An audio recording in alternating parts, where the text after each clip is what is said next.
Donc je vous l'ai dit, cette émission est consacrée à nos recommandations et devrait vous permettre de faire les meilleurs cadeaux à vos proches ou même à vous-même, hein, ça marche aussi. Big up à Adrien pour la musique. Putain, la musique de Jazzy derrière là. J'ai failli lui proposer de mettre du jazz Noël, mais en fait j'avais qu'il pensait comme moi. Donc, première partie, nous allons parler de comics.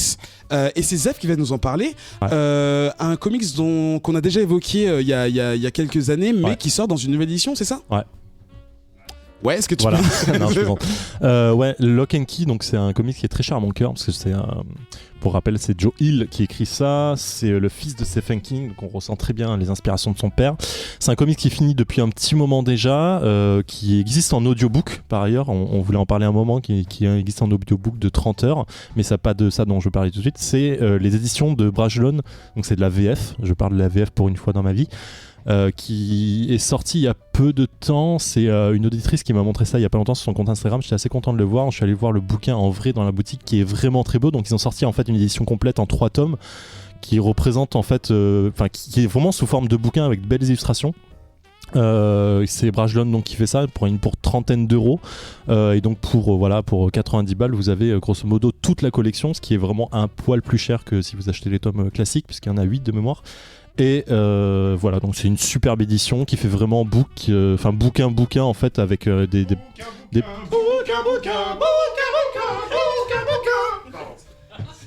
Désolé. Et voilà. Ok, je ne sais pas. Je ne sais plus comment conclure. Je ne sais pas d'où est sorti ce. Non, parce que j'ai dit bouquin en fait, c'est pour ça fait bouquin, vrai bouquin, et c'est ce que je voulais dire. Bon, hashtag bouillard, hein. Et donc si vous voulez la ranger dans votre collection personnelle, ça défonce vraiment. Comics suivant, c'est Ben qui va nous en parler. Oui. C'est paru. Oh, c'est fort. C'est paru chez IDW. Alors pas tout à fait. Alors, j'explique. Non mais si, c'est non, en fait oui, c'est un précise, des deux éditeurs. C'est un mec qui s'appelle Craig Yo qui a donc fondé un label qui s'appelle Yo Books et avec IDW ils ont sorti le bouquin dont je vais vous parler. Vous savez que les héros et les méchants tout pourris sont chers à mon cœur, comme en fait montre le quiz de la dernière fois sur les méchants tout pétés là que je vous ai fait qui était plutôt sympa et donc ce gars là qui s'appelle Craig Yo qui est un auteur éditeur, il est historien même du comics, il a eu un Eisner, enfin c'est une pointure. Exactement, c'est une pointure dans le comics, qui donc a créé son label, il a sorti pas mal d'anthologies, notamment sur les comics de genre dont on avait parlé avec Joe, sur Eerie, Vaudou, Archie, tout ça, tous les trucs un peu horreur. Et là donc il nous présente un bouquin qui s'appelle Super Weird Heroes, Outrageous but Real. Donc c'est que des héros pourris et affligeants, mais qui existent vraiment. En fait, c'est une anthologie qui regroupe des héros des années 40, 50, voire début des années 60. Un peu oubliés parce qu'il y a beaucoup de leur histoire qui n'ont jamais été rééditées parce que c'est. En fait, c'est vraiment. Beaucoup d'épée dans l'eau. Voilà, lui, il appelle ça donc c'était l'âge d'or des comics et en fait, il y avait. Il se prenait pas forcément autant au sérieux que maintenant et donc il créait toutes sortes de trucs parce que c'était le début et fuck Year Comics donc ils en profitaient. Et donc voilà, il a regroupé, donc il est assez passionné par ce genre de héros, donc c'est que des super-héros là, il n'y a pas de méchants je crois pas. Donc c'est une anthologie qui regroupe tout ça, il y a une 60aine de héros, il y a une 30aine d'histoires donc qui leur est dédiée. Et donc la sélection, une petite sélection, donc il y a Nature Boy qui chevauche un éclair, il y a Kangourou Man qui se bastonne avec un kangourou qui parle, Bullet Girl elle a une roquette dans le dos, Rainbow Boy il est gay friendly on dirait, voilà. Spider Widow, Funny Man c'est un clown, Captain Adacol c'est un de mes préférés, c'est un mec qui est censé faire boire les enfants. The End c'est juste une main géante. Voilà, il y en a un, c'est un homme papillon. Il y en a un, il est habillé en curé et il vit avec un enfant de cœur dans une église abandonnée. Voilà, il y a plein de héros comme ça. C'est pour tout le monde ça ou Oui, oui. Bah, c'est pédophile friendly quoi. Non, mais ça c'est un des exemples. Mais voilà. Donc ce que je trouve assez cool, c'est que c'est vraiment, c'est un gros bouquin relié. C'est le truc que tu laisses sur un coin de table ou dans les chiottes et de temps en temps tu te fais un petit héros. Tu dis tiens, je connaissais pas. Et en fait, ça te permet déjà de découvrir des trucs qui se font plus trop maintenant parce que à part peut-être Dial Edge dont Gaylord nous avait parlé où il y avait un héros un peu farfelu, moi j'en vois de moins en moins des héros ou des méchants comme ça. Du coup je trouve que ça fait un peu une petite bouffée d'oxygène et c'est assez drôle. Donc tu l'as dit, c'est chez IDW Yo Books, tu peux le trouver sur Amazon France même. Ça vaut 39€, il y a un peu plus de 300 pages et voilà, c'est relié et moi je le conseille, c'est vraiment le petit il y a déjà une suite qui est prévue, je me souviens plus du sous-titre, mais c'est pareil, Super Weird Heroes, et il y a un autre truc encore plus ouf où il a fait un autre thème, c'est toujours des héros mais peut-être qu'il y a donc moi pour moi c'est gagné gagner, c'est Ça- le super cadeau. Et je me dis que ça peut être un truc pour les gens qui aiment pas trop les comics parce qu'ils se disent c'est toujours Superman ou Batman. Voilà, pour une fois, tu peux dire bah non, il y a pas que Superman et Batman, il y a Il y a des aussi trucs un plein petit d'autres peu plus personnages encore farfelus. pires. Voilà. Euh. Donc je le conseille. On va changer un tout petit peu de catégorie maintenant. On va parler de jeux de plateau. Et on a deux spécialistes avec nous, comme vous le savez peut-être. Il y a Zef déjà, mais là on va donner la parole à Queutrus qui... T'es aussi sur Radio Kawa et tu fais quoi? Bah, je fais la Ligue des joueurs ordinaires avec Ah Zef. bon? Ouais. Oh, quelle surprise! Non, les auditeurs ne savaient peut-être pas. Et du coup, tu vas nous proposer un jeu. Un jeu de cartes, ouais. Ça s'appelle Versus System The Marvel Battles. Donc c'est un jeu de cartes qui est une réédition en fait d'un jeu qui existait déjà il y a à peu près 10 ans, entre 2004 et 2009, qui était sorti sur Marvel, DC, même Hellboy et d'autres petites licences. Voilà, ils ont arrêté ça à partir de 2009 et là ils ont relancé le jeu en 2015 avec plusieurs extensions. Alors pour faire vite, c'est un jeu de super-héros. On a chacun un deck de cartes qui représente une faction, donc ça peut être X-Men, Guardian of the Galaxy, Avenger ou des super vilains. Donc ça reste à jour avec les univers qu'on connaît. Exactement, exactement. Bah, même les cartes, les images qu'il y a sur les cartes sont tirées des comics pour la plupart, donc tu t'y retrouves vraiment. Donc tu te crées un deck de cartes, tu incarnes un héros que tu joues et le but c'est très simple, il faut aller péter la gueule au héros adverse, quoi. Ça va, j'aime bien le Voilà. concept. Le système des jeux est vraiment simple. C'est-à-dire que pour ceux qui ont déjà joué, tu vois, des jeux comme Magic, Yu-Gi-Oh, Pokémon, etc., tout ce genre de jeux-là, c'est assez facile de s'y mettre. Et même pour les novices, de toute façon, rien que la passion rien que l'envie de jouer avec des super-héros est là, donc il n'y a pas de problème. Alors, ils ont déjà sorti une boîte de base pour une petite 50aine d'euros où tu as 400 cartes et 4 factions. Donc, comme je disais, X-Men, Guardians of the Galaxy, Avenger et un gros lot de super vilains. Et voilà, chacun fait son deck et le but c'est de se faire plaisir pendant une petite demi-heure. La partie dure pas très longtemps, quoi. D'accord, donc tu joues avec tes amis le soir ou c'est vraiment genre le mardi, t'invites tous tes potes et vous faites une grosse partie pendant 4 heures Non, pas du tout. Tu peux c'est jouer rapide. vraiment une demi-heure si tu veux, ou tu peux jouer toute une après-midi, refaire des decks différents, changer de faction, changer des héros à battre, etc., quoi. Et c'est accessible. Attends, excuse-moi, Adrien. Est-ce que c'est accessible à tout le monde? Enfin, est-ce que t'es absolument obligé de connaître les super-héros pour y jouer ou bien voilà, c'est. Non, et même je vais me dire c'est le contraire, parce que moi quand j'ai découvert ce jeu-là dans sa première version en 2004, je lisais un peu de comics mais pas trop, mais en fait de jouer avec ce jeu-là et de découvrir tous les héros parce qu'ils ont vraiment fait tous les univers, ça m'a donné envie de m'y mettre. Donc ça peut être intéressant à ce niveau-là, quoi. Moi qui suis pas un très gros joueur, j'ai souvent du mal avec les deck builders. Enfin, tu vois, je trouve ça toujours un peu difficile de rentrer dans le jeu, genre quand tu connais pas les règles et le principe et tout.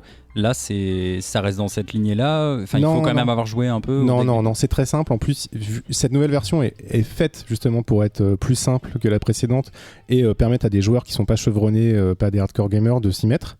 Et il y a même dans le livret de base, qui est très bien écrit, en anglais par contre, t'as des exemples de decks pour commencer. Donc c'est vraiment hyper accessible, quoi. Voilà, je le conseille pour tous les fans de super-héros et qui ont envie de se mettre à jouer à un jeu avec des super-héros, c'est très bien, quoi. Ça va, on se met pas trop sur la gueule à la fin, ça reste. Zef, pardon, tu m'as. Je crois que c'est que tu posais une question. En Oui, fait, je posais c'est une pour ça. question. Oui, d'accord, ok. Non, mais vas-y. Du coup, voilà, c'est ça reste friendly quoi, c'est pas. Ah non, c'est super friendly, ouais. Zef. Juste, ouais, tu disais dans la boîte de base avec 404, c'est pas un JCE du coup? Si, c'est un JCE. C'est un vrai JCE, nouveau, c'est un d'accord, ok. JCE. Qu'est-ce qu'un JCE? Jeu de cartes évolutif. Merci, Ça veut excusez-moi. dire que dans les extensions, tu connais exactement les cartes que tu vas acheter, alors que dans les jeux de cartes à collectionner comme Magic, Yu-Gi-Oh, Pokémon, c'est des boosters que tu achètes et les cartes sont au hasard, quoi. On appelle un JCC. Et d'ailleurs, je vais rebondir là-dessus rapidement. Ils ont fait 3 extensions sur ce jeu-là. Il y a A-Force qui ont les factions A-Force et Femme Fatale, avec Mystique, Phoenix, etc. Ils ont sorti une extension Defender avec tout ce qui est Daredevil, Iron Fist, Whistle Fist, etc. Et une petite exception à la règle, ils ont fait Alien Battles, qui est une extension un peu à part, mais dans le même système, donc qui est compatible, ou qui représente les 4 films, plus Les salauds qui ont copié Legendary. Ouais, mais c'est la même boîte, c'est Upper Deck. Donc, voilà. Ah bah voilà, ils se font de l'argent, mais voilà, j'en parle après. ils rebrandent. Zef, tu vas garder la parole parce que tu vas également nous parler d'un Legendary, non? Bah voilà, en fait c'est ça, je faisais ma propre transition. Effectivement, donc Upper Deck toujours, pour rappel, Upper Deck, on en avait déjà parlé plusieurs fois, mais c'est la boîte qui fait toutes les cartes de sport aux États-Unis, en fait, toutes les cartes de baseball, football américain, tout ça machin, donc c'est une grosse boîte qui est vraiment spécialisée dans les cartes.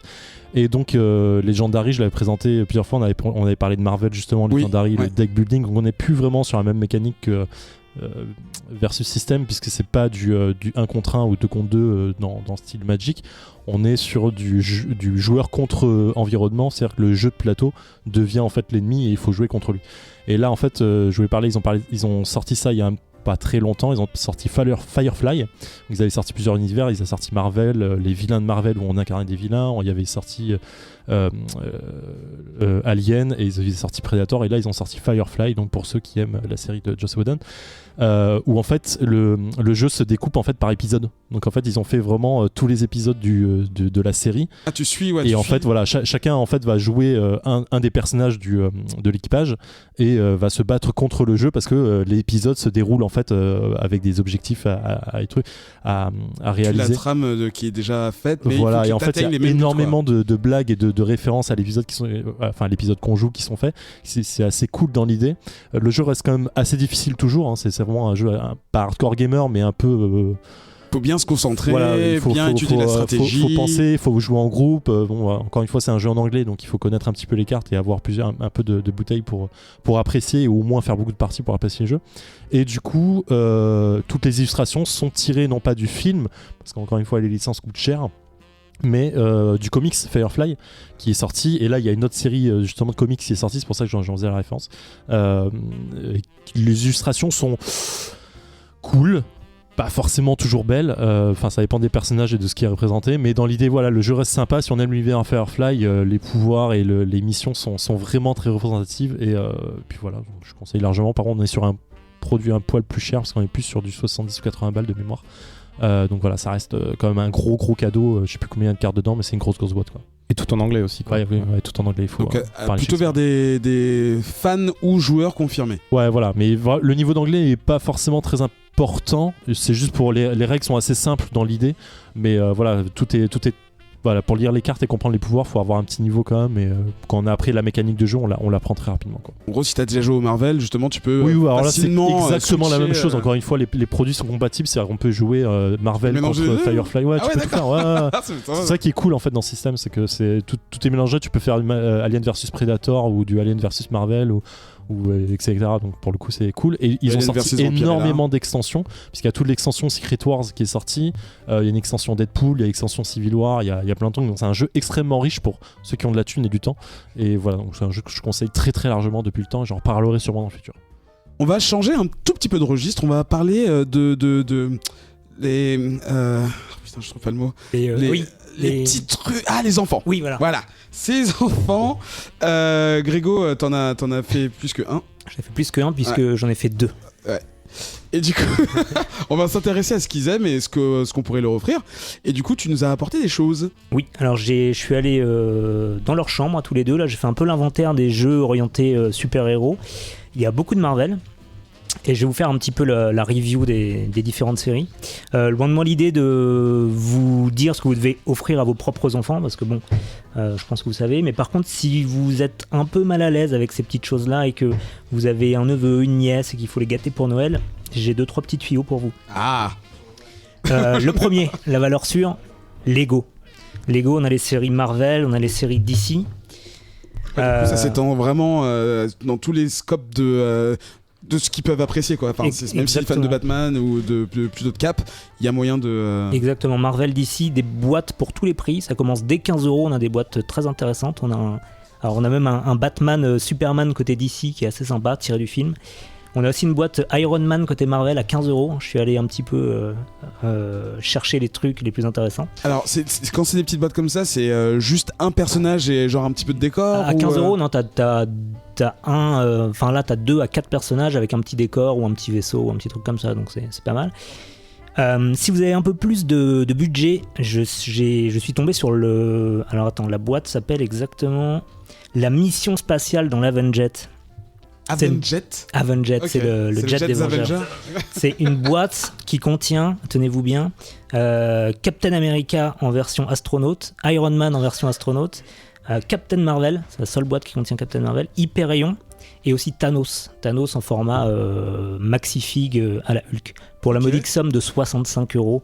Franchement, ce serait dommage de se priver. Enfin, peut-être que pour un enfant, ça fait un peu cher. Moi, je l'ai prise pour moi, en tout cas. Je vous conseille de faire de même. Vous le méritez, franchement. C'est pas... Nos enfants méritent pas 65 €. C'est génial. Bon, on sait qui jouera avec derrière, mais bon. T'as également des figurines. Alors oui, je me suis pas contenté des Lego.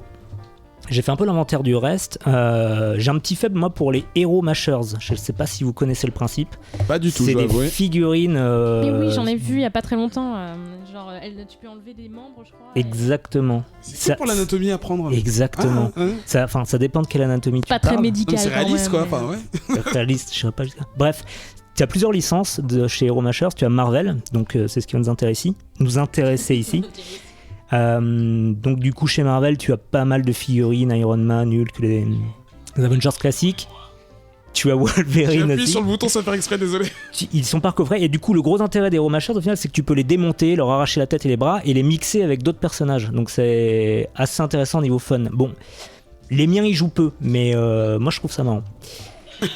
Si vous avez des nièces notamment. Ah, on fait du gender, vas-y. Juste une question, c'est pas celui-là où tu pouvais monter la Hulkbuster avec Iron Man, non? Quand t'avais plusieurs persos, tu prenais l'un membre de chacun et tu montais la Hulkbuster à la fin? En fait, ils ont fait des séries où dans chaque personnage, t'avais des morceaux d'un autre personnage et du coup, il fallait acheter tous les personnages pour pouvoir monter le C'est ce personnage. qu'ils font final. aussi sur les Marvel Legends, c'est Ouais.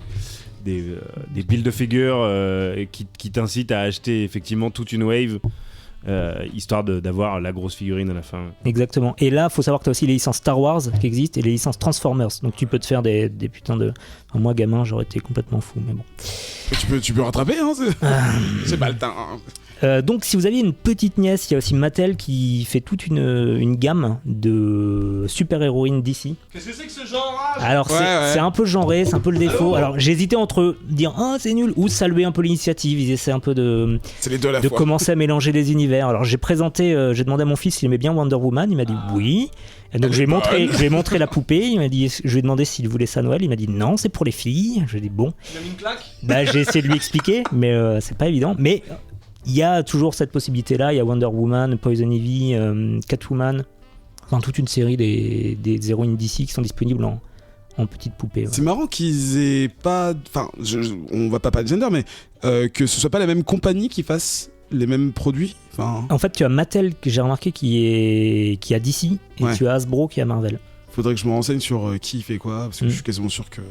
C'est une question de licence aussi. Ouais. Et le dernier point, je dirais que c'est la valeur sûre, si vous voulez être sûr de taper dans le mille, au moins pour les... Désolé de genrer, mais je pense au moins pour les garçons, malheureusement on en est là. C'est les figurines Marvel très très moches de 30 cm qu'on trouve quasiment dans toutes les grandes surfaces. J'en ai ramené 2 là, j'ai Oui, Ultron qui a fait et... du bruit. J'ai Captain America. Ouais. Donc c'est très mal articulé, très moche, mais comme c'est assez grand, bah, ils jouent bien avec finalement. C'est les jeux avec lesquels ils jouent le mieux, ils arrivent bien à prendre ça en main sur leurs histoires. Là j'ai ramené un Iron Man électronique. Il va vous dire bonjour. Jarvis, j'ai besoin de plus de puissance. Voilà. Il C'est parle un comme une peu, merde. c'est un peu Oui, sexuel. Ouais, on dirait un Et sextoy du coup. donc ça coûte 15 €, 25 € pour les versions électroniques et ça marche bien. De 3 à 6 ans en tout cas, ça marche bien quoi. Donc vous êtes sûr de taper juste. Et est-ce que je peux finir par mon petit coup de cœur perso Ah Non, c'est fini, désolé. hein. Fini. Non, je déconnais, pardon. Non, Ah d'accord.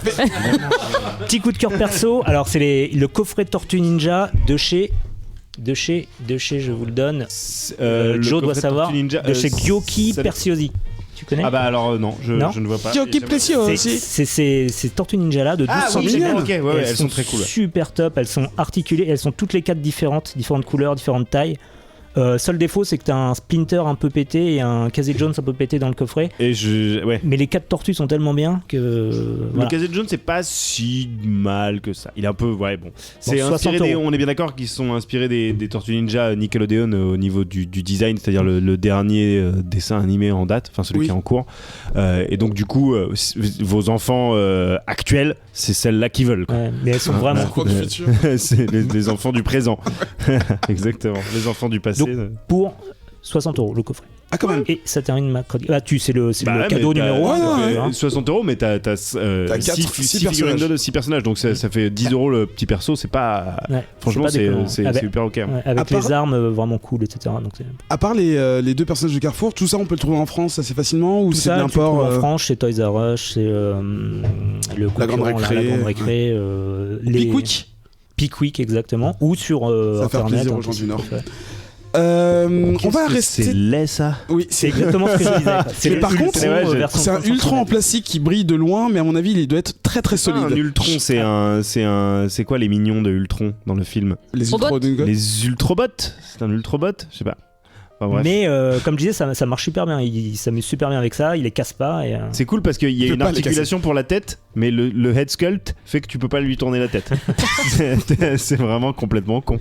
Bref. Bon, on viendra à toi avec tes jeux pour adultes un peu mais plus à tard. 3 ans, tu t'arrêtes pas au head sculpt. Non, non, C'est bien, effectivement. Je suis juste c'est content que vrai, ça c'est soit vrai. pas cassable. Voilà. En D'accord. attendant, on va parler de la génération un tout petit peu au-dessus, si je me trompe pas. Oui, c'est ça. Un peu plus âgé. Et du coup, pas de jouer. Avec Lucie. Vous connaissez mon credo. Moi, j'ai préféré conseiller des bouquins et donc à destination des ados. Alors, pour commencer, un livre donc plus à destination des jeunes adolescentes qui du coup fait directement écho aux petites poupées Mattel dont parlait tout à l'heure Grégo. Puisqu'il s'agit du roman Wonder Woman à Super Hero High, Ah. qui est donc la série de romans tirée elle-même de la série du dessin animé dont sont tirées les fameuses poupées. Donc c'est un roman qui est sorti cette année. L'auteur s'appelle Lisaïe, mais bien évidemment c'est traduit en français. Vous pouvez les trouver chez Bayard Jeunesse. Ça coûte à peu près 10 €, donc en plus c'est accessible. Et ça raconte simplement l'histoire de Wonder Woman à l'adolescence qui entre à Super Hero High, qui est donc l'école des super-héros. Je vous fais la traduction. Hein. Elle est bien entendu entourée de plein de héros de la franchise DC qu'on connaît. Hein, Catwoman, Cyborg, Cheetah, Harley Quinn, qui du coup est un peu une YouTube girl et qui a sa propre chaîne de télé. Enfin bref.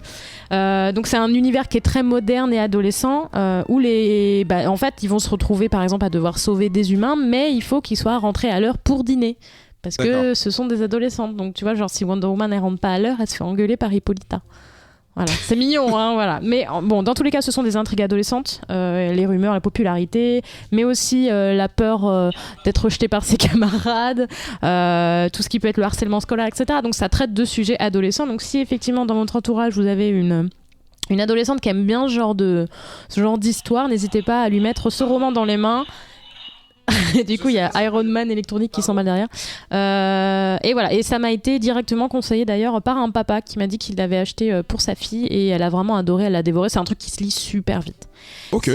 Si vous avez un ado ou une ado qui aime dessiner, là du coup je vous conseille un bouquin qui en fait à la base était édité en 1978 qui s'appelle Comment dessiner des comics, la méthode Marvel, qui est un peu la bible du genre puisqu'elle a été écrite par Stan Lee et John Buscema, rien que ça, qui donc quand elle est sortie a été vraiment considérée comme pionnière, on va dire, pour rendre le dessin comics accessible. Donc à l'heure actuelle, elle est un petit peu vieillotte, puisque donc c'est le dessin à l'ancienne, donc bien évidemment, voilà. Mais c'est vraiment idéal pour apprendre les bases, que ce soit pour modéliser des visages, des corps, comment inventer son super-héros, les costumes, etc. Et surtout savoir en fait lui donner vie et le mettre en action sur le papier. Donc même si du coup le dessin est un petit peu daté, il est encore considéré comme une référence en la matière. Donc en plus il a l'avantage d'être réédité régulièrement. Là cette année je l'ai eu entre les mains et le bouquin est très joli en plus, c'est vraiment une belle édition, donc c'est plutôt cool. Il est à peu près à 15 €, vous pouvez le trouver facilement en librairie. Si jamais vous trouvez que le dessin est un peu trop moche et vous avez peur que ça ne passionne pas votre ado, il y a des milliards de références dans le même domaine. Vous tapez dessiner super-héros sur le site de la Fnac ou quoi qu'est-ce, vous aurez plein de références, mais dans tous les cas je pense que ça peut être une bonne base pour un ado qui aime dessiner et qui aime les super-héros. Ça peut être une bonne idée, je pense. Alors moi, dans ma librairie, on le vend toujours en anglais. C'est un truc qu'on vend sans arrêt. Il est dispo en français aussi. Également. Et de mémoire, les gens du... je sais plus comment il s'appelle, mais il y a un groupe de personnes le Drink and Draw, ils ont tout ça dans leur sac. Ouais, j'ai Donc vu, c'est encore une référence qui est très très actuelle, quoi. Ouais. Ah, le Drink and Draw, le truc qu'on devait passer en interview depuis 1 an et demi, là qu'on a Non, je sais pas. Ça, c'est pas l'esprit de Noël, Zef. C'est pas l'esprit de Noël. C'est pas très très Charlie. C'est pas Pas Pipou. Du coup, oui, donc c'est dispo en français et en anglais, et c'est vrai que même les artistes d'aujourd'hui s'en servent encore. Voilà, donc c'est pour ça. Si c'est un peu daté, il y a des trucs plus récents, mais sinon c'est la Bible. Parfait. On va continuer notre liste peu après une petite page de pub. A tout de suite. Est-ce que vous avez déjà mis le feu aux jeux vidéo ? Jay, Fox, Caféine, Alex le serveur et Inks le font à chaque numéro des tauliers. Ils ne se fixent aucune limite pour célébrer leur amour du jeu vidéo, de son histoire et de son industrie. Pour le meilleur comme souvent pour le pire, ils dépiotent des sujets d'actualité ou reviennent sur des dossiers brûlants. Les Tauliers, une émission Radio Kawa.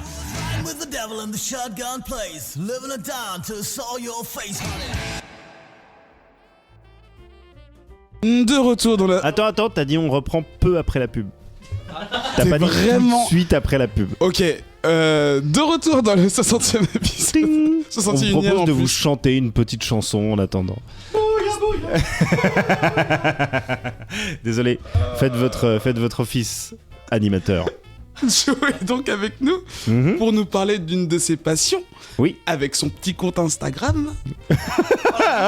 Il fait ses petites photos. Hein. Il est bien content. Il est bien mignon. Olivier des petits cœurs. Non, je déconne. Donc comment s'appelle ton compte Instagram déjà ? French Toy Love. French _ Toy _ Love. French _ Toy _ Love _ Bon bref. Du coup, t'es venu parler de jouets, hein, tout simplement, mais de jouets moins pour les enfants, plus pour les adultes qui ont éventuellement un salaire décent. Parce que sinon c'est la merde, sinon c'est la ruine, sinon c'est la rue. Alors il y a plein de trucs évidemment, donc ça ne peut pas être exhaustif, mais en cette fin d'année 2016, beaucoup de jouets extrêmement intéressants pour les gens qui aiment bien soit des très belles pièces, pas forcément hyper articulées, mais si vous aimez bien la déco à consonance geek, comic book fan, et vous avez des trucs assez dingues chez Hot Toys par exemple, hein, qui viennent de sortir. Là, celle qui est l'une des dernières à m'avoir vraiment tapé dans l'œil, c'est le Batfleck, hein, donc le Batman de Ben Affleck, qui est sorti chez Hot Toys, donc en figurine 30 cm avec que des fringues en véritable textile, avec énormément d'accessoires, avec des visages interchangeables, donc ça coûte plus de 300 boules, hein, il faut bien le dire, mais c'est très très très beau. Et sur cette figurine, une fois de plus, Hot Toys c'est vraiment surpassé en termes de sculpt, c'est-à-dire que c'est assez dingue. Enfin, moi je m'amuse à faire des... Ce que t'appelles le sculpt, c'est le moulage, c'est... Ouais, le travail de sculpture sur vraiment le véritable détail. Le détail de la sculpture et de la peinture, des expressions du visage entre autres. C'est des figurines que je m'amuse à prendre en photo en très très très gros plan. Et c'est dingue parce que parfois c'est à s'y méprendre, on dirait des êtres humains tellement elles sont ultra détaillées. Après, le problème avec ce genre de figurines là, c'est que ce sont donc des grandes figurines dont les articulations sont très très nombreuses, mais souvent un peu stoppées, elles sont bloquées, ouais, voilà, par les vêtements justement qui sont en tissu et qui sont pas spécialement extensibles, donc tu peux pas leur donner des poses hyper dynamiques. Et d'accord, t'as une position standard des vêtements et qui ne permet pas, ça permet c'est articulé, mais tu peux pas donner des poses hyper dynamiques à tes figurines, comme vu qu'elles font 30 cm, contrairement à des figurines 10-12 cm qui sont celles sur lesquelles je suis plus, c'est plus mon rayon, c'est là-dedans que je dépense mon fric, et alors là c'est la fête à la saucisse évidemment. En fin d'année 2016, il y a beaucoup de choses, et vous n'êtes pas, c'est ça qui est cool, obligé de vous rendre sur internet maintenant pour trouver ce genre de produit. Alors particulièrement si vous êtes dans des grandes villes, effectivement, si vous êtes au fin fond de Montluçon, il va falloir avoir recours à l'internet, mais si vous êtes à Paris, à Lyon, à Nantes, il commence à y avoir des boutiques qui proposent des jouets d'import, donc et c'est souvent pour les figurines de comics assez paradoxalement les japonais qui font le meilleur boulot. C'est-à-dire que chez Marvel, on a Hasbro effectivement qui a la licence Marvel et qui fait les Marvel Legends, qui sont des figurines ultra articulées et assez peu chères, qui tournent aux alentours de 20€, mais qui sont pas qui ont pas une finition assez dingue. En revanche, dès que vous passez sur les 50-60€ et que vous achetez du Bandai et de la figurine japonaise, oh là là, excusez-moi, je suis interloqué par mes collègues qui font prendre aux jouets des positions sexuelles assez naturelles. C'est étrange. C'est la fête. Une tortue donc est en train de se taper un homme araignée. c'est un peu chelou. Donc voilà, donc chez Bandai, Tamashinations particulièrement, c'est-à-dire toute la branche collector de Bandai, ils font des figurines articulées Avengers. Tous les Avengers sont sortis les Avengers du film. Oui, voilà. du MCU. Ils sont inspirés du MCU et donc tous sont dispo jusqu'à Ant-Man et Black Panther qui sont sortis très récemment. Black Panther, c'est vraiment une des plus belles figurines Bandai de cette fin d'année. Ultra articulée, hyper facile à poser, qui tient bien la pose et qui est hyper photogénique. Mais globalement, tous leurs Avengers sont pas trop mal réussis, à part Thor qui a une cape de merde vraiment mal foutue et du coup c'est pas hyper agréable de poser avec elle. Et puis côté DC, c'est Mafex qui s'en sort pas trop mal du côté du Japon pour le moment. Mafex, c'est la série petite figurine de Medicom. Medicom, généralement, ils font des figurines de 30 cm, un peu comme les Hot Toys. Et là, ils se sont lancés sur le marché de la figurine 12 cm. Et ils ont sorti récemment des figurines tirées du film de merde Batman vs Superman Dawn of Justice. Mais ils en ont fait des très chouettes figurines. Et ça, c'est un des gros drames de ma vie, c'est-à-dire des films que je trouve à chier. Je vais quand même dépenser 60 balles dans les jouets parce qu'ils sont cool. Donc leur Superman est complètement nul, mais leur Batman et leur Batman en armure sont vraiment des très très belles réussites. Le Batman en armure particulièrement est super articulé, alors que justement il a un sculpt extrêmement bulky, c'est-à-dire qu'il est très large. Il a une armure dont on pourrait craindre que justement elle n'altère un petit peu les articulations, et au contraire elle est super facile à poser. Il y a des fils de fer dans les capes, donc les capes elles-mêmes sont posables, donc c'est mortel. Et là, une fois de plus, t'as des visages différents que tu peux interchanger, t'as des tonnes d'accessoires, t'as des poings fermés, des poings ouverts, des mains spécialement conçues pour porter les flingues. Ils ont bien pensé à toutes les situations de gens qui vraiment, veulent des situations. c'est vraiment de la belle ouvrage. Et puis du côté des Américains, ceux qui pour moi gagnent le game du jouet en 2016, c'est Mezco Toys. Qui ont décidé d'aller essayer de proposer des figurines qui soient du niveau des Hot Toys, donc les jouets dont je vous parlais au début, c'est-à-dire très détaillés, avec des vrais vêtements, mais en format 12 cm. Et donc je vous en avais déjà parlé l'an dernier, parce qu'ils avaient sorti une série de Batman inspirée du Dark Knight de Frank Miller, c'était leur toute première figurine, et pour une première figurine, c'était tellement réussi, c'était tellement abouti déjà comme produit, que je me disais, mais comment est-ce qu'ils vont faire mieux? C'est assez dingue ce qu'ils font. Et là, ils viennent de sortir, alors il y en a plusieurs qui sont sortis, là vous allez pouvoir les trouver plus sur le net, je crois qu'il y en a quelques-unes chez Album Comics, vous pouvez aller regarder sur leur site internet, mais ils ont sorti un Daredevil complètement dingue, avec une fois de plus plein d'accessoires, et là ils ont poussé le truc extrêmement loin, les bâtons de Daredevil, donc il y a juste 2 bâtons indépendants, et il y a aussi 2 bâtons reliés par un fil, qui lui aussi est un wire, une sorte de fil de fer que tu peux tordre et donc donner des poses dynamiques. Parce qu'en fait, le fil est hyper balèze en termes de tenue, ce qui fait que tu peux par exemple enrouler ton fil verticalement ou horizontalement, mais un peu enroulé si tu veux, avec l'autre bâtonnet au bout, et il va tenir. Enfin, c'est vraiment dingue. Il y a des possibilités de photographie complètement folles. Une fois de plus, il y a plein de mains différentes. Il a un costume, donc ils ont vraiment amélioré leur manière de faire les choses, parce qu'on imagine un peu Daredevil dans un costume en cuir, et donc justement, ils lui ont fait un costume en cuir qui généralement amoindrit les articulations, sauf que sous les bras et au niveau des genoux, au niveau de l'entrejambe, au niveau vraiment des points d'articulation cruciaux, ils ont mis des petites parties en tissu, c'est-à-dire qu'il y a deux textiles différents, histoire de vraiment pouvoir te permettre de le poser dans tous les sens. Donc vraiment, c'est une super belle réussite. Et là, je peux pas complètement me prononcer parce que j'ai juste vu des reviews et j'attends ma figurine qui va arriver demain ou après-demain, mais le Batfleck également sort chez Mezco, et il a l'air totalement dingue, c'est-à-dire que la ressemblance avec Ben Affleck a l'air poussée vraiment à son maximum pour une figurine de cette taille-là. Alors ma question c'est, tu dis qu'ils ont plusieurs visages et tout ça, est-ce qu'ils ont le visage de Do You Bleed? Le visage ça c'est le Armored Batman, effectivement, qui est sorti aussi chez Medicom, que je possède, qui est vraiment une super belle pièce, mais dont la cape est un peu ils l'ont faite dans un textile un peu fat, un peu large, ce qui fait que c'est difficile de la faire poser naturellement. Tu sens que c'est un gros tissu sur un petit jouet, donc ça c'est un peu dommage. En revanche, la figurine est super belle, mais là ils ont pas réussi à contourner, comme Mafex avait réussi, le problème de l'armure, qui effectivement là amoindrit pas mal entrave pas mal les articulations. Cela dit, c'est une super belle pièce et contrairement à la Mayflex, il y a une petite pile à l'intérieur de la tête qui te permet d'allumer ses yeux et ça c'est quand même très ça j'achète effectivement. Donc voilà, ça c'était mes petites recos pour cette fin d'année pour vous faire des cadeaux qui coûtent un peu un bras qui vont causer des engueulades dans votre couple, le vécu, qui vont vous rendre hyper sur les nerfs et stressés si vous avez un enfant en bas âge, mais le vécu, mais qui vont vous permettre de faire des belles photos. Oui, les choses importantes, les vraies choses importantes de la vie.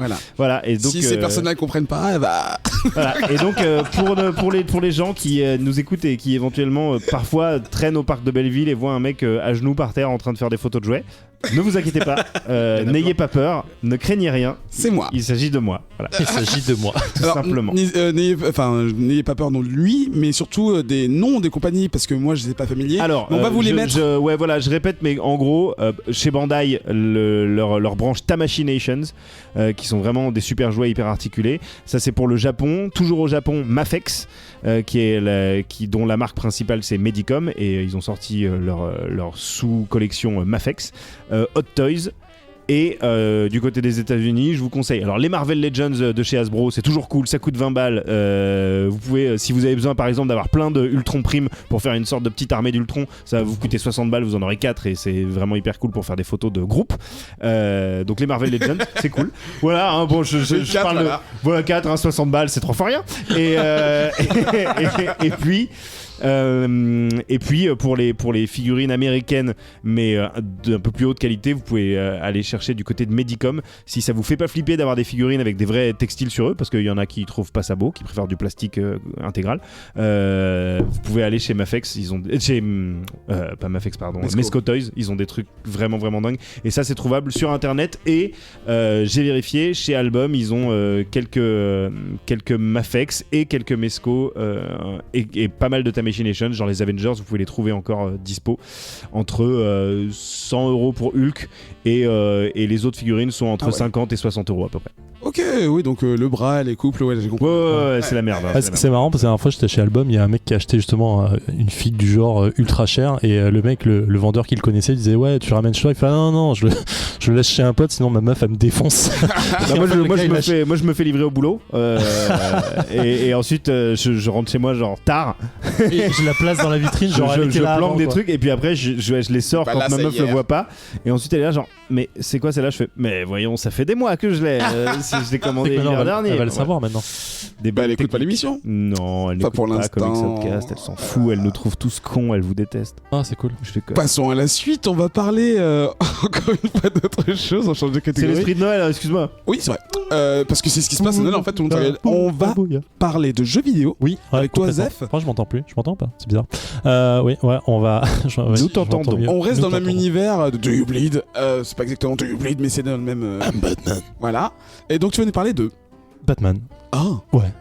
Incroyable, mais vrai. De jeux vidéo. Donc Telltale quoi. De Telltale, voilà. Ouais. Du dernier Batman, dernier Telltale de Batman. Non, oui, du dernier Telltale qui se passe dans l'univers de Batman et qui parle de Batman. Beaucoup de Batman dans cette phrase. Donc du coup, oui, Telltale, donc on en a parlé plusieurs fois, ils font des trucs assez cool, des trucs parfois moins cool du tout. Ils ont sorti, donc il y a la 3ème saison de Walking Dead qui va sortir, que j'attends comme un fou. Ils ont fait Fable, qu'on avait présenté il y a un petit moment, et là ils sortent donc dans l'univers de Batman.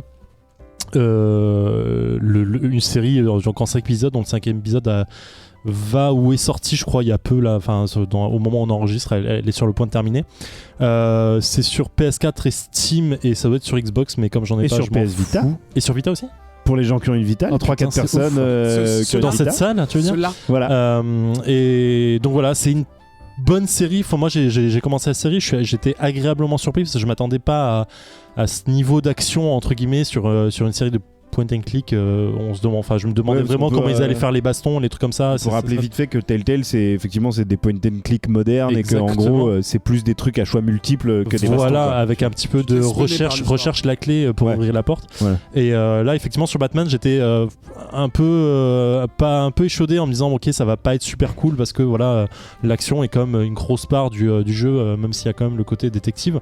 Mais comment ils vont faire ça? Et en fait, j'étais vraiment surpris parce que les bastons sont géré comme un point and click, hein. C'est un peu comme David Cage pourrait faire, c'est appuyer sur triangle au bon moment et truc machin, mais malgré tout la réalisation et du jeu et la vitesse de défilement en fait sur l'écran, enfin je sais pas comment dire ça en fait, la caméra en fait bouge vraiment avec l'action, c'est-à-dire qu'on a vraiment l'impression de faire une baston, alors qu'en fait tout ce qu'on fait c'est appuyer sur tes boutons au bon moment et pousser ton stick à gauche puis à droite et des trucs comme ça, donc c'est vraiment assez intéressant. Mais on sentait déjà ça dans Walking Dead, hein, les ouais, mais là c'est encore plus dynamique. On a vraiment l'impression de faire d'être Batman et de participer à une baston contre des mecs.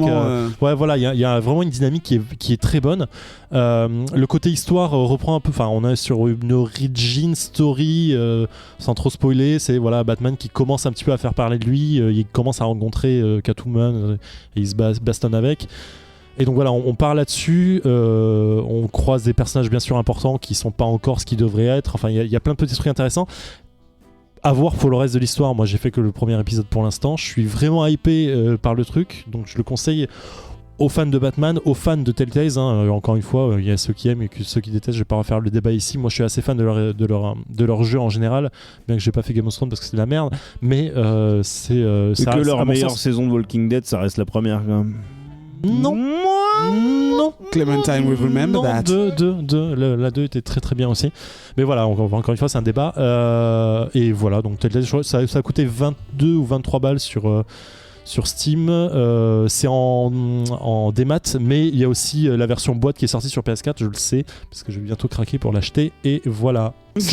Alors juste une question avant, c'était le seul jeu dont tu voulais parler? Ouais. Donc j'en profite juste, vu qu'on est sur les jeux vidéo Batman, vas-y. Pour faire une mini reco. Une fois de plus, si vous avez plein de pognon, ou si comme moi vous avez un boulot cool où on vous file des trucs et que vous avez eu la chance de récupérer un casque PlayStation VR. Ouais, putain, je l'ai testé à Gamescom. Du coup, j'ai claqué 20 balles dans le Batman parce que je me suis dit merde quoi, hein, on va faire le truc. Comment il s'appelle? Ça s'appelle Batman VR tout simplement. Ouais, mais c'est l'Arkham Knight. C'est un Batman qui est c'est plus ou moins un spin-off de la série des Arkham de Rocksteady. Pas Rocksteady, Rocksteady, c'est ça, absolument. Je confonds avec Rockstar Games. De Rocksteady et donc vous incarnez Batman et franchement, évidemment, même s'il y a encore plein de boulot sur plein de choses au niveau de la réalité virtuelle, merde, t'es Batman quoi. Tu t'y crois. Quand tu mets l'armure, tu t'y crois de ouf. Est-ce que ta voix change quand tu le fais? Ouf. Non, parce que tu ne parles pas. Mais ils ont plutôt bien géré leur système de déplacement parce que je me disais ça risque de filer mal au crâne si tu te déplaces vraiment en temps réel dans l'espace, alors qu'en fait ils ont fait un truc très Batman, c'est-à-dire que tu cibles un point, t'appuies sur un bouton et voum, tu pars direct. Batclaw. Ouais, voilà, tu utilises le Batclaw pour te déplacer d'un point à un autre. Et alors ça dure vraiment pas très longtemps, c'est-à-dire que si tu le rush en 1 heure, c'est torché. Donc 20 balles, t'es un peu là genre ça dure quand même qu'1 heure. Mais cela dit, le facteur réalité virtuelle et les 10 dernières minutes du jeu sont dingos en termes de narration, en termes d'idées et tout. Il y a vraiment des trucs vraiment cool. Et donc ça donne envie de les voir pousser encore plus loin l'expérimentation et effectivement de nous faire un vrai jeu complet là-dessus quoi. Ouais, effectivement, 20 balles quand t'as dépensé 400 balles dans la VR. Voilà. Bon, c'est pas grand chose non plus quoi. Non, oui, voilà. Au final, c'est cadeau, vas-y. Et puis vous aurez Resident Evil en entier dans un mois. Donc, tout va bien se passer. Moi, je voulais vous parler d'un jeu dont je parle assez souvent depuis 5 ans qui vient... oui. Tu continues à jouer? Non, plus maintenant, mais je vais bientôt y rejouer car Ultimate Marvel vs Capcom 3 vient d'être annoncé et même de paraître sur PS4 en DLC exclusivement. Vous pouvez l'avoir en l'achetant, je crois qu'il est à 29€, donc soit directement sur votre compte ou vous pouvez l'offrir grâce à les cartes grâce aux cartes PlayStation si vous avez quelqu'un qui a une PS4 et qui ne veut pas racheter le jeu. De toute façon, il ne peut peut plus l'acheter en physique et il peut plus l'acheter en démat sur la PS3. Donc il est obligé. Pourquoi on peut plus l'acheter en physique? Parce que licence et compagnie. En fait, je crois que c'est depuis 2015 que c'est plus possible. Ouais, mais genre sur le marché de l'occasion, j'imagine. Ah oui, en occasion tu peux. Ouais, oui. voilà, c'est ça, ouais, d'accord. Okay. Mais si tu le veux en démat neuf. ouais, bien sûr. On du a coup, des maths usagés. Du coup, en réalité, le jeu propose pas, ce portage ne porte pas, ne propose pas Oui. grand chose. Oui. Il y a une nouvelle galerie dans laquelle vous avez tous les artworks de tous les autres Marvel Capcom, donc depuis le premier, donc il y a bientôt plus de 15 ans. C'est assez sympa, bon voilà, mais ça n'apporte rien. Bon, pour 20 balles au lieu de 60, c'est quand même assez sympa. Il me semble qu'il y a des problèmes en termes de netcode, les gens sont pas super satisfaits. À l'époque sur PS3 c'était déjà le bordel, mais sur Xbox ça marchait bien. Sachez quand même que pour le PC, pour Steam et pour donc la Xbox One, le jeu sera mis à disposition en mars 2017 et que il n'est pas prévu d'avoir de crossplay pour l'instant. Et vous avez forcément entendu parler de Marvel vs Capcom Infinite, mais lui qui sortira que à la fin de l'année prochaine. Et vous pouvez être sûr qu'on en parlera. On se fera même une session sûrement avec les gens d'ici. Je pense qu'on va bien se marrer. Mais en attendant, voilà, Marvel 3 qui est à nouveau disponible. Je vais donner la parole à Lucille. Non, pardon, excusez-moi, je me suis trompé, je suis une ligne. On va donner la parole à Ketrus qui va nous parler d'un artbook. Oui, exactement. Je vais parler de Graphic Inc., The DC Comics Art of Frank Quitely. Oui. Voilà, donc Frank Quitely, non, vas-y, je suis d'accord avec toi de toute façon. Frank Quitely, c'est un illustrateur écossais qui a bossé avec des grands noms comme Mark Millar avec Authority et Jupiter's Legacy, dont on a parlé dans le dernier numéro, ou Grant Morrison avec All Star Superman et Batman et Robin, pour citer dans les plus connus. Donc pour moi, et pour Joe apparemment, c'est un des meilleurs dessinateurs de comics actuels. C'est un génie, voilà. Parce que c'est un des rares qui a vraiment son propre style, qui est très marqué, qui est très réaliste, un peu dérangeant d'ailleurs, c'est pour ça qu'à mon avis il plaît pas à tout le monde. Mais on peut dire que quand on dit un génie, on ne déconne pas. Enfin, non, moi je déconne pas du tout. C'est un vrai génie, ouais. C'est un génie visuel. Voilà. Oh mais on a su. Non mais c'est-à-dire, non mais faut le dire. Vous n'acquiescez pas, vous n'avez pas ni crié, je ne comprends pas. Oui, c'est un génie. Oh là là, c'est un génie, c'est génial. Et les mecs pourraient se dire, non, ils exagèrent, c'est juste qu'il est super bon. Je suis quasiment sûr que dans nos auditeurs, il y a des gens qui disent, c'est un génie. C'est que Frank Quitely, quoi. Ouais, il est presque aussi bon que Mignola, quoi. Mais bon, c'est quand même. Voilà, il y a Ben au fond qui est bien content d'entendre ça. Donc c'est un gros artbook de près de 400 pages. Alors il n'y a pas de blabla, mais zéro, genre un tout petit épilogue, mais zéro voilà. Blabla, stop la pub. Anecdotique. Non. Quoi ? Pas de tracas, c'est bon. Non, il l'a pas fait, C'était autre chose. Mais Joe a compris. Va continuer, Ketrus, excuse-moi. Il n'y a pas de problème. Donc ouais, pas de blabla, que des cover art, des illus et des numéros de comics pour lesquels il a participé, quoi. Donc il y a un numéro, le numéro 31 de Transmétropolitan par exemple. Il y a pas mal de numéros de The Big Book Of. Je sais pas si certains connaissent, c'est des anthologies de nouvelles. Oui. Donc oui, Big Book of Weirdo, c'est super dur à dire. Il y a une nouvelle sur Salvador Dali qui est complètement hallucinante. Il y en a une sur dans Fricks, Elephant Man, etc. Je conseille. Et beaucoup de Batman, parce que ce monsieur a fait pas mal de Batman, dont les 3 premiers numéros de Batman Reborn, Batman et Robin, avec Grant Morrison. Ah, c'était du... Ça fait partie de ce qu'il a fait de mieux. Avec mon casque, je ne savais pas d'où venait ce bruit, mais c'est pas grave. C'était mon fort intérieur. Ton cheese noise. Il y a une fois de plus mon amour. Alors, il n'y a pas que ça, mais j'ai presque envie de dire que rien que pour ça, parce que c'est en grand format, l'impression est formidable, c'est de la pleine page. Du bon papier glacé, bien fat.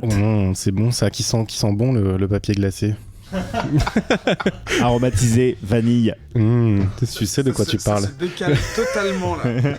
Voilà, enfin un super bouquin avec plein d'illus de ses autres travaux, dont The Authority ou All Star Superman, pour les reciter. Malheureusement, comme c'est chez DC Comics, on n'aura pas ces travaux chez les autres éditeurs, comme par exemple ce qu'il a fait de merveilleux chez Marvel dans New X-Men. Ça, il faudra peut-être attendre un autre artbook chez un autre éditeur. Pour finir, c'est une collection Graphic Inc., The DC Comics Art Of.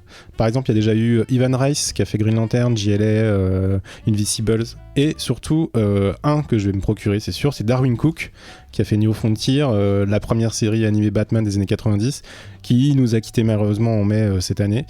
Donc voilà, une super collection que je conseille, qui est pas très chère, qui est entre 26 et 30 euros en fonction des endroits où on peut l'acheter. Voilà. Franchement, pour un artbook de cette taille-là, ouais, c'est clair que c'est vraiment pas très cher. C'est un bel objet. Juste l'acheter pas dans toutes les librairies, parce qu'il y a certaines librairies qui les vendent un peu plus cher, donc, mais je vais pas les nommer. On va passer à la suite. Merci Kétos. On va passer à la suite. C'est Luxboss qui va nous parler cette fois-ci encore de visuel, mais surtout d'audiovisuel. Ouais, je vous ai fait une petite sélection de DVD. Attends, je passe après Zef et comme il est géant, le micro, genre je suis obligée de lever le nez. Voilà. Ça n'est pas si grand que ça. Alors, ouais, je vous ai fait une petite sélection DVD un peu variée. Alors, pour commencer, je sais qu'il y a beaucoup de gens qui sont fans du personnage du Punisher, mais parmi vous, avez-vous vu le fantastique film avec Dolph Lundgren ? Oui, bien sûr. Voilà, qui est quand même un film. J'ai raté l'avion. Hein. Ah, j'ai dit le bon titre. Ah, bah dis donc, il va neiger. C'est Noël. Donc le film avec Dolph Lundgren qui effectivement, on va dire, divise un peu les foules. Voilà, nanar, génie, voilà, on ne sait pas trop. Eh bien, figurez-vous que le film Punisher bénéficie depuis cette année d'un coffret DVD, donc 3 DVD, qui est assez fantastique.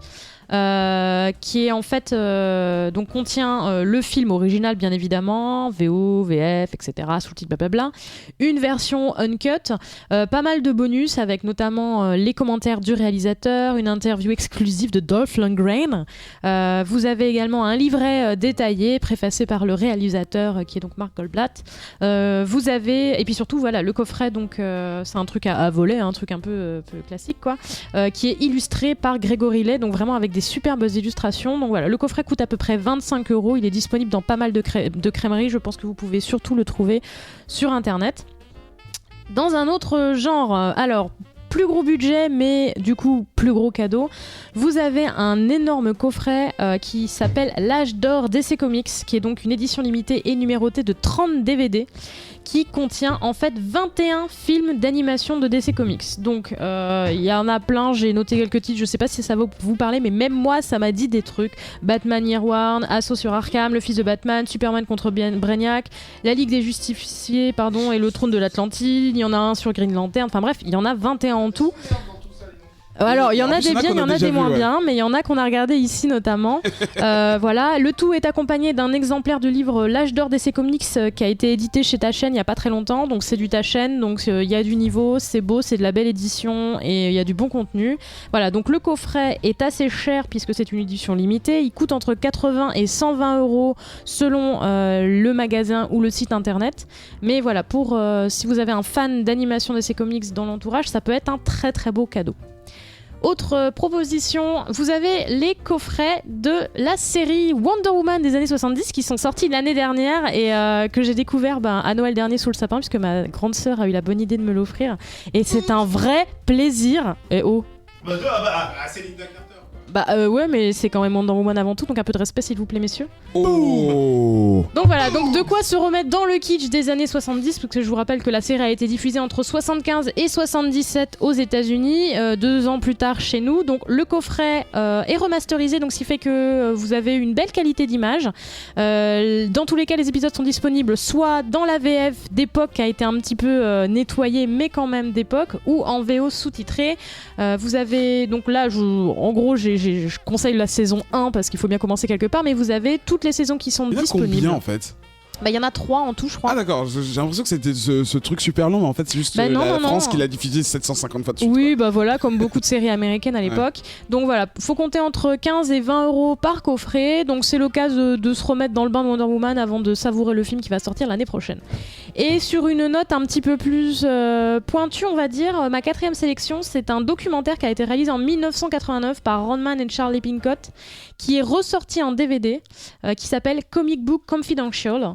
Donc 89, c'était quand même un moment où la BD américaine sortait d'une sorte de torpeur. On avait du renouveau, on avait des artistes plutôt innovants qui revenaient un petit peu donner un coup de pied dans la fourmilière. Et donc un documentaire avait été fait à l'époque, présenté par Kevin Smith, qui je vous rappelle est un énorme fan de comics, donc qui sait un peu de quoi il parle. C'est un vendu d'ici. Hein.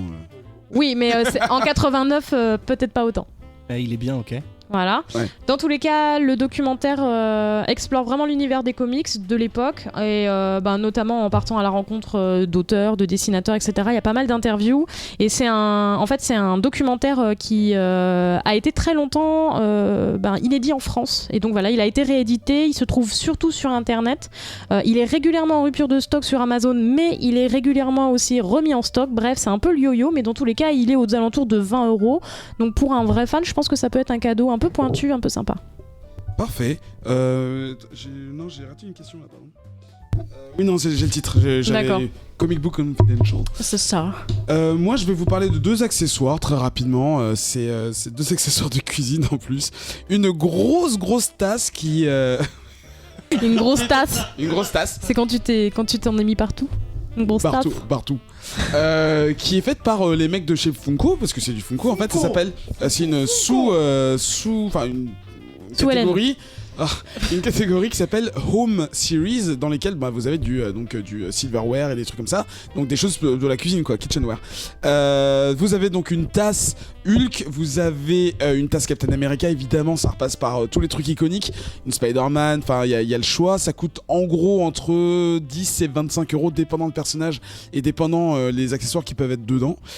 Ce que c'est pas dit. Et l'autre c'est une gigantesque théière à l'effigie de Captain America, en tout cas de ses couleurs. En gros, le couvercle c'est le bouclier et le reste est bleu clair. Elle est assez sympa, donc c'est un peu assez compliqué à décrire ici, mais je vous mettrai l'illustration sur la page de l'émission. De là, on va pouvoir passer au livre On va pouvoir autour passer des au comics. vrai produit de cadeau de Noël Ah ouais, d'accord, ok. par rapport à une théière. Ah oui, la théière coûte 25 $. Ok. Ouais. À ce prix-là, je préfère le Batman de Joe. Elle est très grosse. Ok. La taille de la théière. Tu peux faire des belles photos de Juste théière. chaude. Ah Moi je l'achète, je suis chaud. Hein. Le mec qui se moque des photos de théière quand il fait des jouets. Arrêtez. French Théière Love. Ouais. Underscore. Ben, ouais, à toi Ben. Bonjour, je m'appelle Ben, je suis un cadeau de Noël. C'est pour parler d'un livre qui s'appelle New York Comics, qui est édité chez Glénat sur le label Over the Pop, qui se trouve c'est pas moi qui fais le jeu de mots. Qui se trouve à la Fnac ou sur Amazon, enfin dans tous les trucs prévus pour ça. Qui coûte 35 €, et qui est cartonné. C'est un livre, donc c'est un livre-livre, hein, c'est avec des mots. Il y a des photos. Cartonné ou il a cartonné? Les deux. Non, il a cartonné, je sais pas, il est assez récent, donc je sais pas s'il a cartonné. C'est fait par une équipe composée de Christopher Irving, qui est donc un auteur, et de Seth Kushner et de Howard Wallace, qui sont des photographes.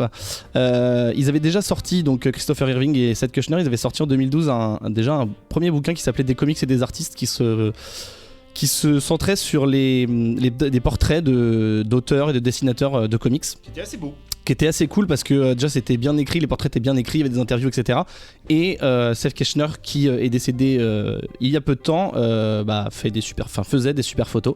Donc c'était un super bouquin. Et donc là ils ont continué en sortant New York Comics, qui donc en fait nous invite à visiter New York, les lieux emblématiques les lieux emblématiques du comics, que ce soit des bâtiments qui ont existé dans les pages des comics, ou des lieux de l'industrie du comics elle-même.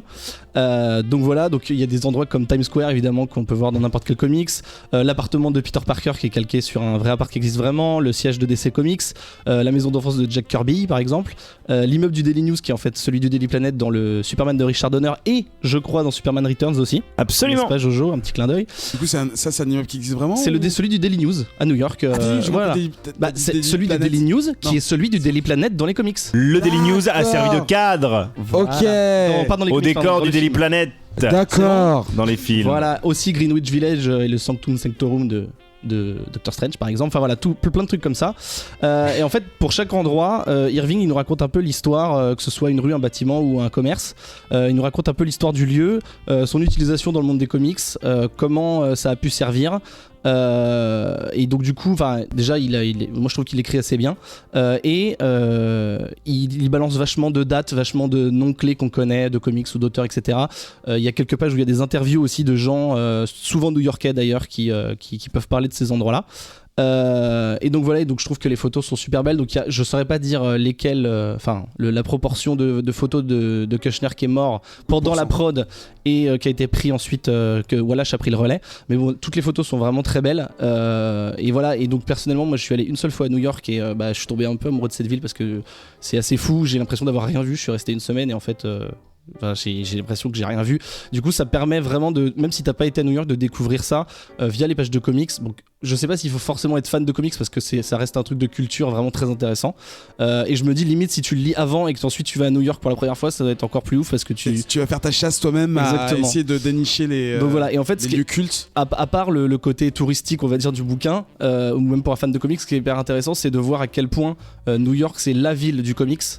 Parce que c'est New York, mais tu vois, c'est emblématique quoi. Voilà, donc il y a New York chez Marvel, mais même chez DC, quand t'as Metropolis ou Gotham, c'est clair qu'il y a du New York dedans. Donc c'est vraiment, tu vois que c'est une ville qui est vraiment fait partie des comics et qui a vu aussi au premier degré du terme naître le comics parce que les premiers auteurs de comics étaient new-yorkais. Adrien. Chicago, Illinois. Non. Merde, ça en fait,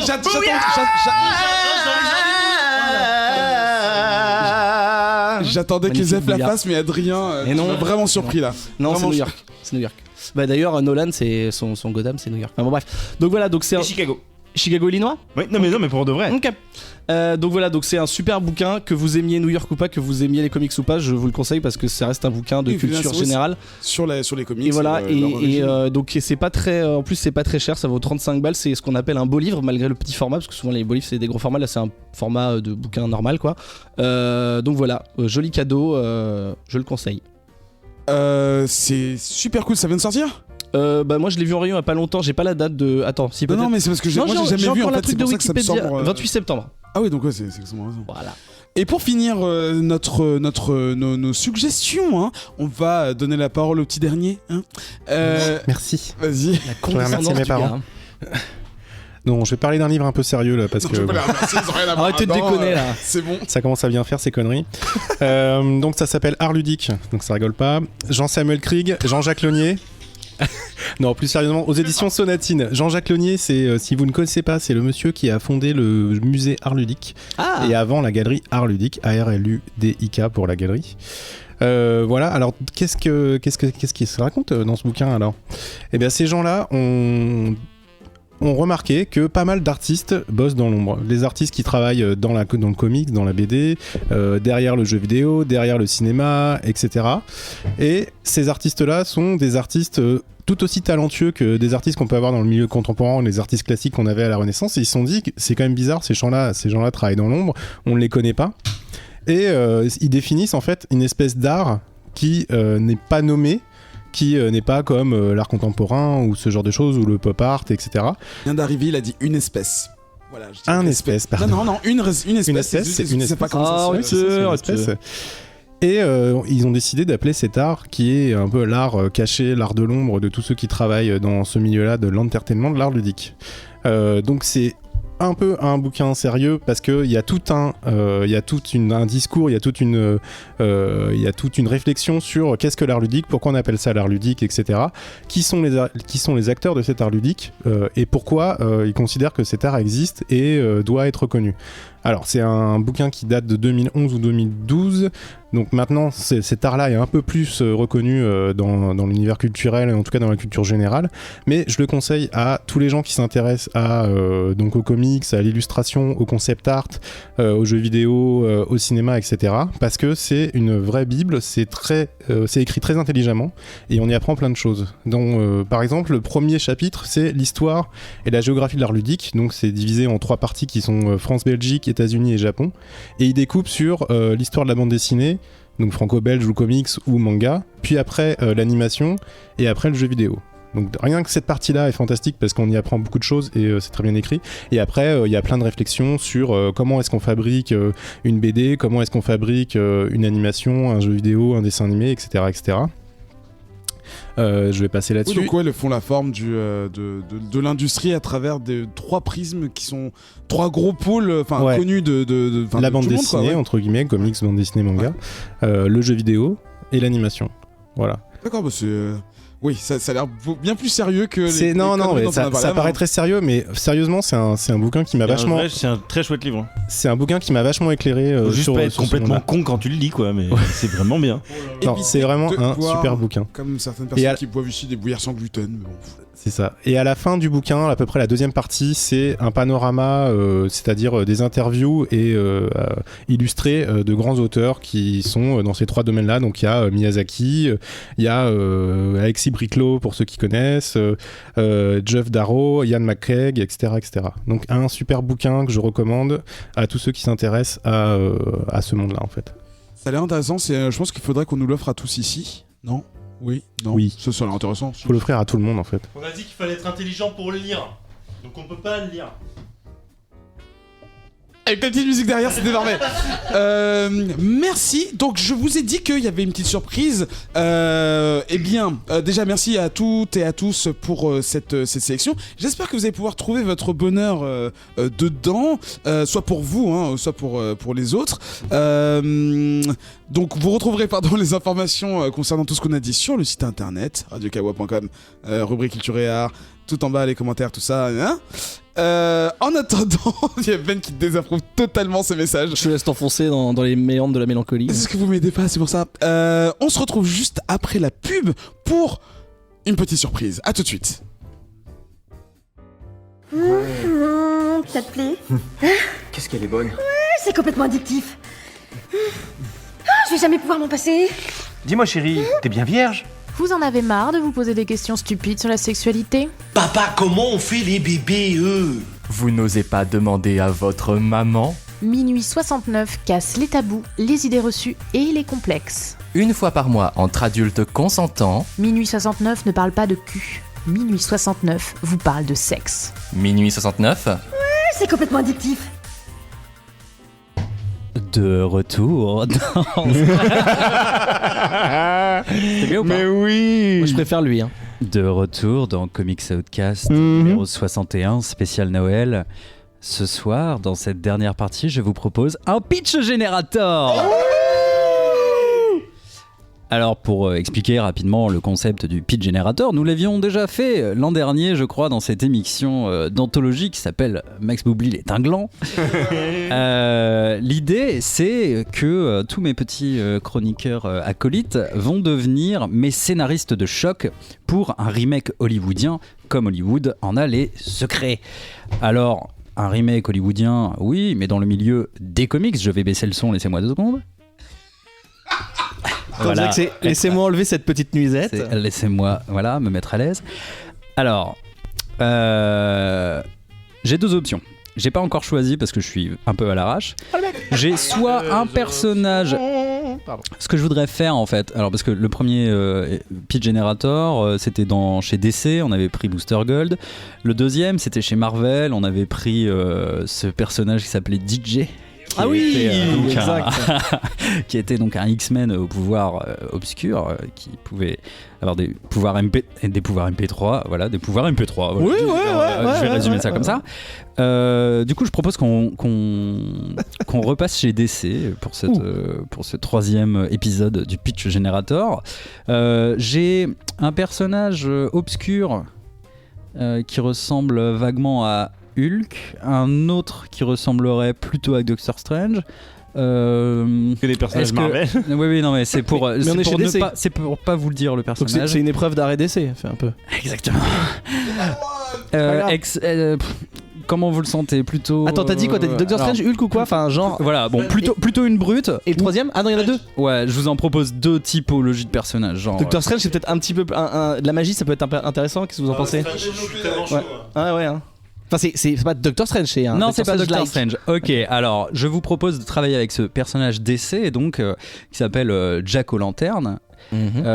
Qui donc est, alors je vous explique un tout petit peu le personnage. Il est apparu pour la première fois en 1977. Il fait partie de la Justice League Europe depuis 1990. Sachez qu'il s'appelle Marvin Noronsa. C'est un vrai gars. Ouais, c'est un vrai personnage. Il y a aussi Daniel, Cornac, c'est les deux mêmes personnages, voilà.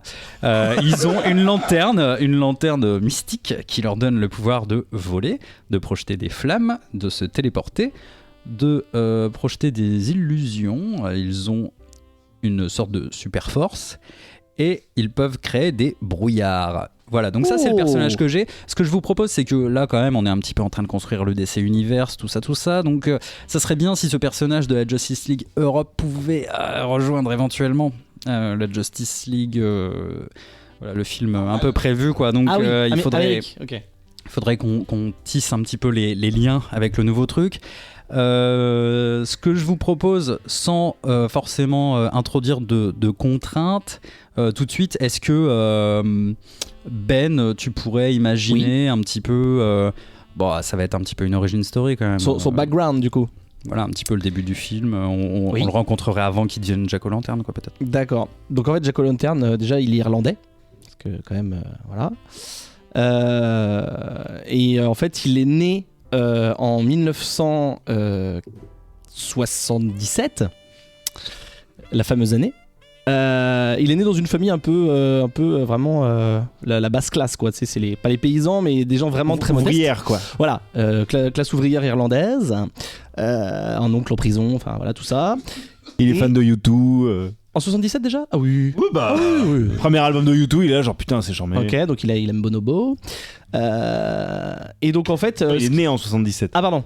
C'est ce que j'ai dit hein. Ouais. Il est né en 77 donc, quand il est grand, U2 c'est déjà. Ok, donc à l'âge de 10 ans il est fan de U2 de ouf. Ok, donc là du coup ça peut nous faire l'introduction de personnages sur Sunday Bloody Sunday. Mais non mais par exemple voilà c'est exactement ce que je pensais. Voilà, donc méga fan de U2 et en fait il traîne, vu qu'il a pas de MP3 parce que ça n'existe pas encore et DJ n'existe pas du coup, il traîne dans le pub de son oncle, pub irlandais de son oncle, parce qu'il passe de la musique, il a un jukebox avec des musiques dont U2.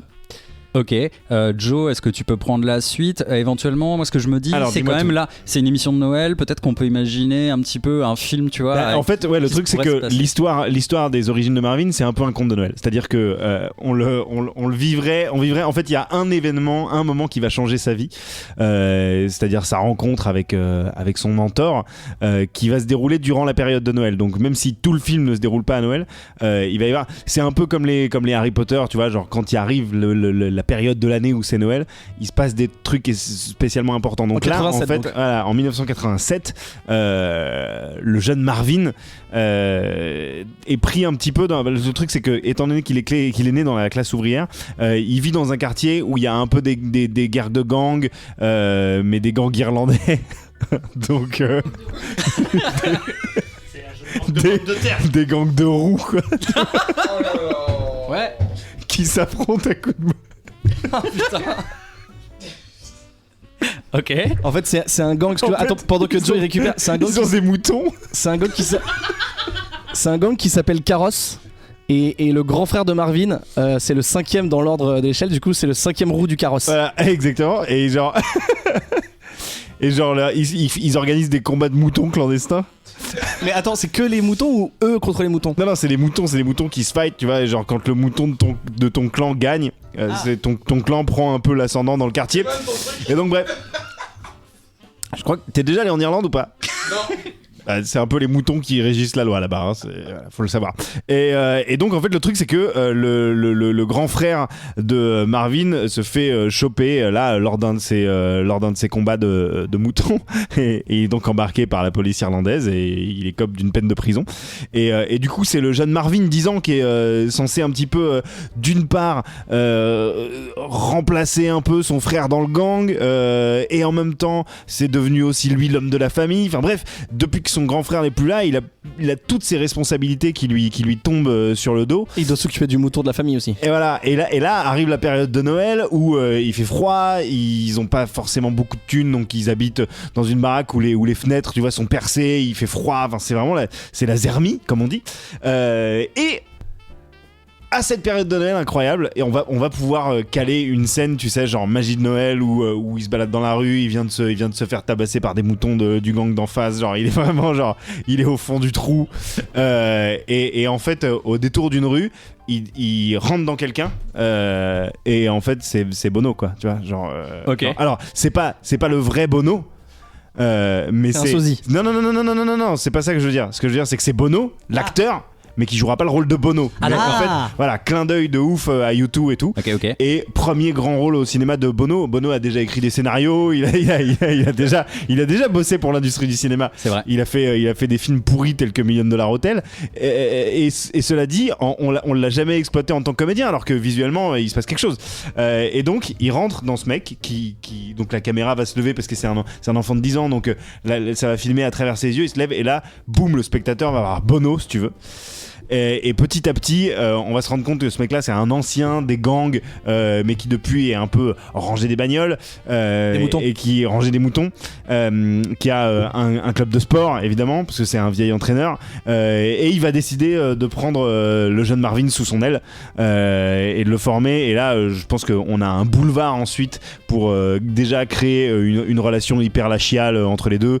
Je laisserai mes collègues décider de quand Bono va mourir, mais à un moment évidemment il va disparaître, et puis surtout là je sèche un peu sur la découverte des pouvoirs, quoi. Voilà, donc alors, juste si je peux me permettre, faites gaffe parce que pour le moment c'est le meilleur film d'ici, hein. On va d'ici. Et encore on a déjà des idées sur comment il va rencontrer les autres membres de la Justice League. Donc non, je voulais juste dire que Bono, donc on n'a pas dit son nom au personnage de Bono, mais il a un chien qui s'appelle U2 et du coup c'est le toutou U2. Voilà. Ok, donc ça, moi ça me va. Greg, est-ce que tu peux me parler éventuellement de la scène où donc j'imagine Bono va devenir un petit peu le mentor de Marvin, et peut-être qu'il va lui donner la lanterne, et la lanterne, c'est la lanterne qui donne tous les pouvoirs. Exactement. C'est exactement ce qui va se passer. Donc, alors donc ils vont se promener avec Bono. Bono va lui révéler sa vraie identité. Il va s'appeler O'Sullivan. C'est Sullivan, c'est irlandais. Ok. O'Sullivan, et donc il va lui dire viens petit, j'ai quelque chose à te montrer, quoi. Et donc il va l'emmener au fond de la ruelle. Il va soulever une vieille caisse en bois. Et qu'est-ce qui va en sortir? une lanterne toute pourrie avec une petite flamme verte au fond de cette lanterne. Ok. Et il va lui dire tiens, ça c'est la lanterne de Jack O'Lantern. Alors le petit Marvin, il va dire c'est la connerie, donc il va emmener la lanterne avec lui. Et qu'est-ce qui va se passer ensuite? Il va retourner à ses moutons. Ouais, ça c'est bien, ça c'est pas mal. Qu'est-ce que je meuble bien. Et donc avec cette lanterne-là, il va se retrouver du coup avec ses moutons et le gang adverse. Et là... Alors du coup, ce qu'il faudrait éventuellement, c'est comme là on a besoin d'un grand méchant, éventuellement j'imagine que le grand méchant est dans le gang adverse. Peut-être. En fait, dans le gang adverse, il y a le méchant de la première partie du film, c'est-à-dire le méchant de la jeunesse de Marvin.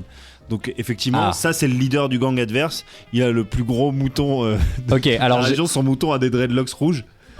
Genre, il a un mouton de ouf. Okay. Il a taillé les dents et tout pour qu'il ait les dents pointues. J'ai une contrainte. Ouais. Il faut qu'un personnage, alors le méchant ou pas, c'est un héros aussi. C'est un super héros qui s'appelle Memento, et il fait tout à l'envers. Alors, je peux peut-être perdu le combat, c'est ça? j'allais dire, il commence, il meurt. Et du coup, donc, tu le découvres. En fait, on voit son corps, il est mort. Oh, mais c'est qui? Et en fait, il y a un livre qui commence par la fin dans sa poche. Et en fait, ça dit, ça commence par et je suis mort. En fait, c'est pas ça. C'est Marvin, il retourne dans la ruelle, il trouve Memento mort, il le prend dans ses bras. Et donc là, Memento se réveille, il dit continuez sans moi. Et là, après, du coup, il va de mieux en mieux finalement. Et finalement, il ressort de la ruelle avec Marvin. C'est super. D'accord. Donc ça devient son pote en fait. Ils deviennent super potes. Ok. Que Truss. Il était déjà. Excuse-moi, mais attends, pardon. S'ils deviennent potes, ça veut dire qu'à la fin, ils vont être ennemis, puisqu'il fait tout à l'envers. Au début. Peut-être. Du coup, c'est le début. Ouais. Donc que Truss, il faudrait que tu continues un petit peu l'histoire. J'ai une autre contrainte, c'est qu'en fait là on vient de m'appeler, j'ai un partenariat avec Desigual. Donc il faut caler des fringues Desigual. Bon, un peu comme tu veux quoi. C'est normal, de toute façon c'est la période de Noël quoi. Ouais. Donc comme il a trouvé Memento, en fait il était trouvé à poil. On sait pas trop pourquoi. Voilà. Ok. Donc en fait il lui fait écoute on va pas te laisser comme ça. Lui il fait ouais je sais, tu vas m'acheter des fringues. Il le sait déjà, tu vois, il sait déjà ce qui va se passer. Ok. Du coup il tourne la ruelle et qu'est-ce qui se passe? Ils ont le Desigual, mais Desigual irlandais un peu, tu vois. Mac Desigual. Non mais tu sais avec une petite crèche avec des petits moutons sur le côté et des petits bonnets, et il va l'habiller chez Desigual quoi. Ok. Voilà, et il lui achète des beaux vêtements, tu vois, un peu genre Père Noël, quoi, un peu. Parce qu'il aime bien le Père Noël, Jack O'Lantern, on l'a dit tout à l'heure. Ah oui, c'est vrai. Ouais. Donc, alors on a ce personnage donc de Jack O'Lantern. Est-ce qu'on sait qui joue Jack O'Lantern à peu près, hein, enfin Le une idée. petit le jeune de 10 ans qui a un peu grandi là. Bah, c'est Tobey Maguire. Bah on peut dire. Bah non, mais j'aurais dit plutôt comment il s'appelle celui qui joue Ron Weasley dans Harry Potter parce qu'il est roux. Parce que on a dit que c'était des roux. Oui, sauf qu'il a 30 ans. Quoi. Maintenant. Ouais, bon, c'est pas grave, on peut dire. Il a toujours sa tête d'enfant. Ouais, voilà. Ah, le mec dans Game of Thrones qui vieillit pas, le petit garçon là qui meurt là. C'est le jumeau. Alors moi j'ai une proposition aussi. Est-ce que Ben, Oui, pardon. est-ce qu'on pourrait pas avoir un premier affrontement un peu vénère Ouais. Entre Jack O'Lantern et le chef du gang des moutons. Exactement. Ouais. Alors moi ce que je propose c'est Noël, etc. Est-ce qu'on pourrait avoir éventuellement un passage un peu comédie musicale? Bien sûr, parce qu'on connaît tous la sensation Riverdance. Tu sais, les Irlandais qui font des espèces de claquettes là en bande.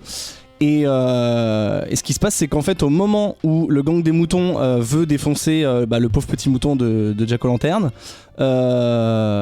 arrive le gang des claquettes. Qui donc en fait se trimballent toujours avec chacun, ils ont donc leurs chaussures aux pieds, les chaussures de claquettes, ils ont chacun une dalle de parquet et dès qu'ils arrivent ils font tous un mouvement et ils montent le parquet, ils font clac clac clac clac et le parquet est monté et là ils commencent à danser pour que ça claque parce que sur la terre dans les landes irlandaises ça fait pas de bruit donc du coup il faut un parquet toujours et donc ils commencent donc là tout le monde s'arrête, les moutons ils deviennent ouf, ils ont de la mousse dans la bouche tellement c'est beau donc du coup ça désamorce complètement les moutons et à ce moment-là, Jack O'Lantern là, oui Grégo. D'ailleurs, le parquet, c'est un parquet flottant qui leur permet de voler du coup. Bien sûr, à la manière d'Aladin et de son tapis, bien sûr. Au moment où ils ont fini leur truc de claquettes, tous les moutons sont morts parce que ça c'est même celui qui a les dreadlocks rouges, il est mort parce que en fait les moutons n'aiment pas les claquettes, ça on le savait pas mais on le sait à ce moment-là. Et donc tous les membres du gang c'est comme les martiens dans Mars Attacks, dès qu'ils entendent ils ont leur tête qui explose, bah les moutons c'est pareil mais avec les claquettes. Donc tu veux dire que les moutons et les Riverdance ont vécu dans le même univers, sur la même île pendant des centaines d'années et ça Ouais, mais non, mais parce que voilà. Et donc en fait, c'est quand ils ont arrêté, quand ils sont passés de la feutrine aux claquettes. C'est ça. Parce qu'au début, ils faisaient pareil mais avec de la feutrine et ils se sont dit ça claquerait plus si on avait des claquettes. Et ils ont des claquettes. Et genre, ils essayent, et là, pouf, épidémie de mort de moutons, quoi. Donc tous les moutons sont morts, tous les membres du gang du méchant se sont barrés parce qu'ils ont flippé, ou alors ils se sont mis aux claquettes, du coup ils ont rejoint les membres des claquettes. Il reste le méchant, donc on n'a pas trop... Faudrait voir si Lucille elle peut nous faire l'identité du méchant par exemple. Il reste plus que le méchant, Jack O'Lantern, et les claquettes. Mais est-ce que les claquettes vont prendre part au combat? Je sais pas. Et Memento ou Memento il est toujours là, mais donc lui il est en pleine crise d'adolescence. Non, lui il fait du moonwalk. J'allais dire, mais Memento il digère parce qu'il a pas encore mangé. Ok, d'accord. Donc Lucie, effectivement, est-ce qu'on peut développer un petit peu ce personnage du grand méchant? Alors le grand méchant ou le chef de gang du coup? Ouais, c'est le grand méchant, ouais. Ah ouais, là on est passé au grand méchant là. C'est les deux mêmes en fait. Mais chef de gang. Ah, oui, c'est Memento ça. Non, Memento c'est son pote. enfin il va devenir son meilleur ami. D'accord. Comme Laurie. C'est son sidekick. Ok. Ouais, merci. Pour le grand méchant, j'ai pas une contrainte pour le grand méchant là, je manque d'inspiration. Alors éventuellement, attends, qu'est-ce que je peux avoir? Le grand méchant veut que l'Amérique soit géniale à nouveau. Alors, il se trouve que le grand méchant, à la base, il est pas irlandais. Il vient du centre de la France et il a un cousin américain. Et il s'est toujours dit, moi je veux vraiment créer un pays à la gloire de quelque chose, mais il s'est dit je vais commencer petit et je vais aller sur un territoire moins grand. Donc, pour pouvoir commencer à m'entraîner à me faire les dents. Et du coup c'est comme ça qu'il a atterri en Irlande et qu'il a commencé en fait il a un pouvoir, il a un super pouvoir en fait qui réside dans sa coupe de cheveux. En fait quand il met sa mèche à droite, en fait les gens sont hypnotisés. Et du coup ils sont obligés de lui obéir et c'est comme ça qu'il a convaincu tous les gangs de Dublin de travailler pour lui en fait. Ah en fait du coup lui-même il était pas irlandais en fait. C'est ça. Et genre il est complètement infiltré, là c'est le moment où on s'en rend compte. C'est ça. Okay. En fait les Irlandais ne savent pas vraiment qu'il n'est pas d'ici, il arrive à leur faire croire tout ce qu'il veut vu qu'il a le pouvoir magique de la mèche à droite. Et donc c'est comme ça qu'il a réussi à prendre la main sur les gangs et donc en fait il avait le seul gang qu'il n'arrivait pas à prendre sous son aile, c'était celui qui était dirigé par le frère du coup de comment il s'appelle, Marcus Marvin. Je savais que ça commençait par Mar. Et donc voilà, et c'est pour ça que du coup il est super vénère contre Marvin, parce qu'il a envoyé le frangin en prison, mais il sait très bien que Marvin veut lutter.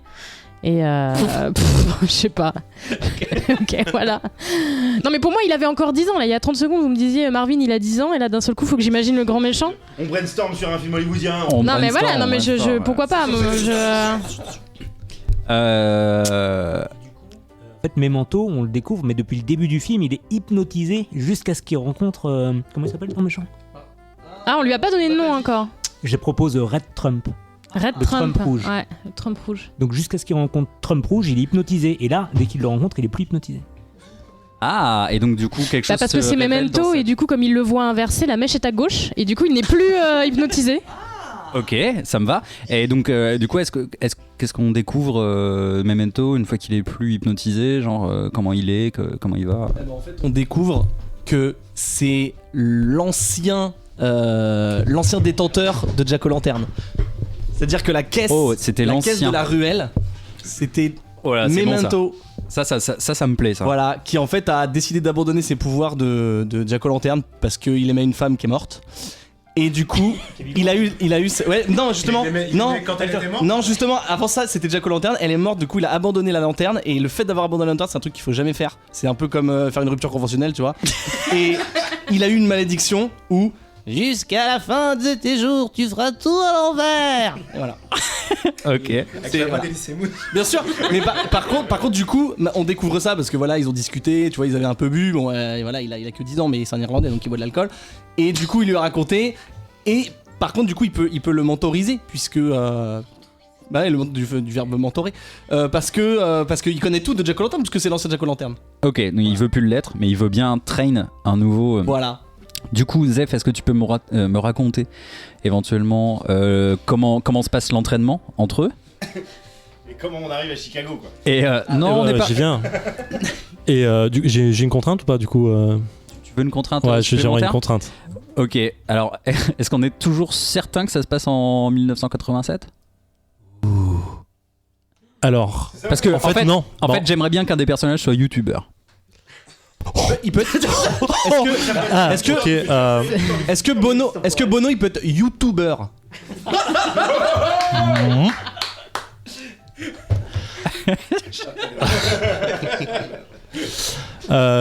Du coup,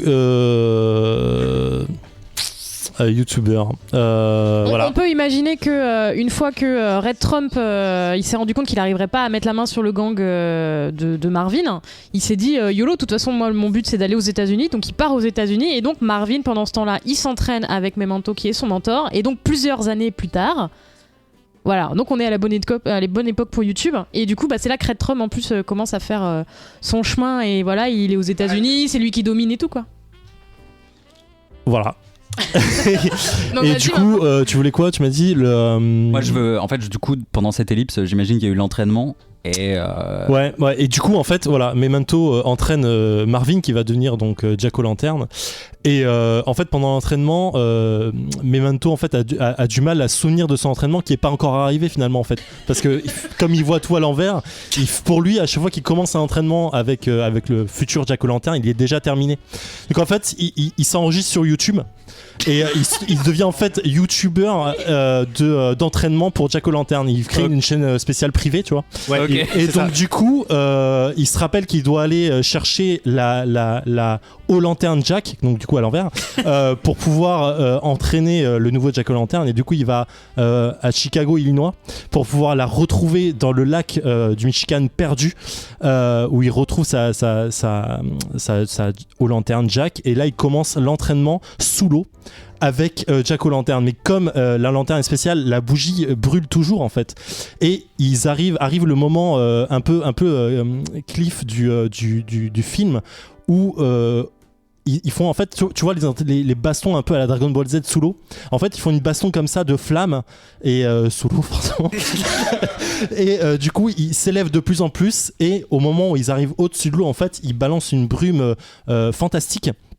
où tout Chicago est recouvert de brume, et là à ce moment-là on entend comme des grelots en fait qui tintent un peu partout dans tout Chicago, et on voit un bonhomme rouge qui sort un peu de la brume, qui vogue avec un traîneau au-dessus de la brume pour aller dans cet entraînement. Et en fait, Jack O'Lantern se rend compte que en fait, il a les liens directs avec le Père Noël, et ils se battent tous les trois en plein milieu du lac avec des explosions de flammes et de brume aussi, des explosions de brume.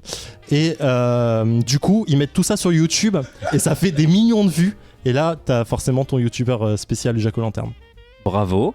Je tiens à signaler qu'à côté de ça, c'est-à-dire en parallèle de ce combat, il y a les reines du Père Noël qui se fightent avec des moutons. Oui, voilà, ouais, parce que les moutons du Michigan, Chicago, Illinois, sont forcément les plus balèzes. Ils sont bien vénères. Mais les reines, en fait, avec Rudolph et son nez rouge qui fait un rayon laser ultra balèze, arrive à tuer en fait le chef des moutons de Chicago. Et du coup, s'impose vraiment. Sauf que Rudolph, du coup, il met un peu en esclavage les moutons de Chicago. Et du coup, les autres reines sont remplacées par des moutons. Donc en fait, on a un Père Noël qui est mené par des moutons irlandais, mais de Chicago. Mais de Chicago, Lux. Ouais, il faut savoir, en fait, le Père Noël, il arrive pas comme ça random. En fait, il fait partie d'une ligue de justiciers des fêtes. Pardon. De justiciers des fêtes, où en fait, il a une espèce de ligue avec le lapin de Pâques, le veau de la Pentecôte et compagnie. Et en fait, ils ont toute une team comme ça de super-héros. Et du coup... Voilà, et c'est pour ça que l'agneau en plus. C'est pour ça que du coup il garde un œil sur Jack O'Lantern, parce que même s'il est irlandais, bah voilà, ça reste la fête et tout machin, et donc il aimerait bien le prendre dans sa team. Je vois. Avec le lundi de Pentecôte aussi dans la team. Mais est-ce qu'on n'aurait pas une scène à un moment donné où justement le Père Noël il rentre chez lui dans son vestiaire et il enlève son bonnet, et là on se rend compte qu'il a une mèche. Oh mais mind blow de ouf.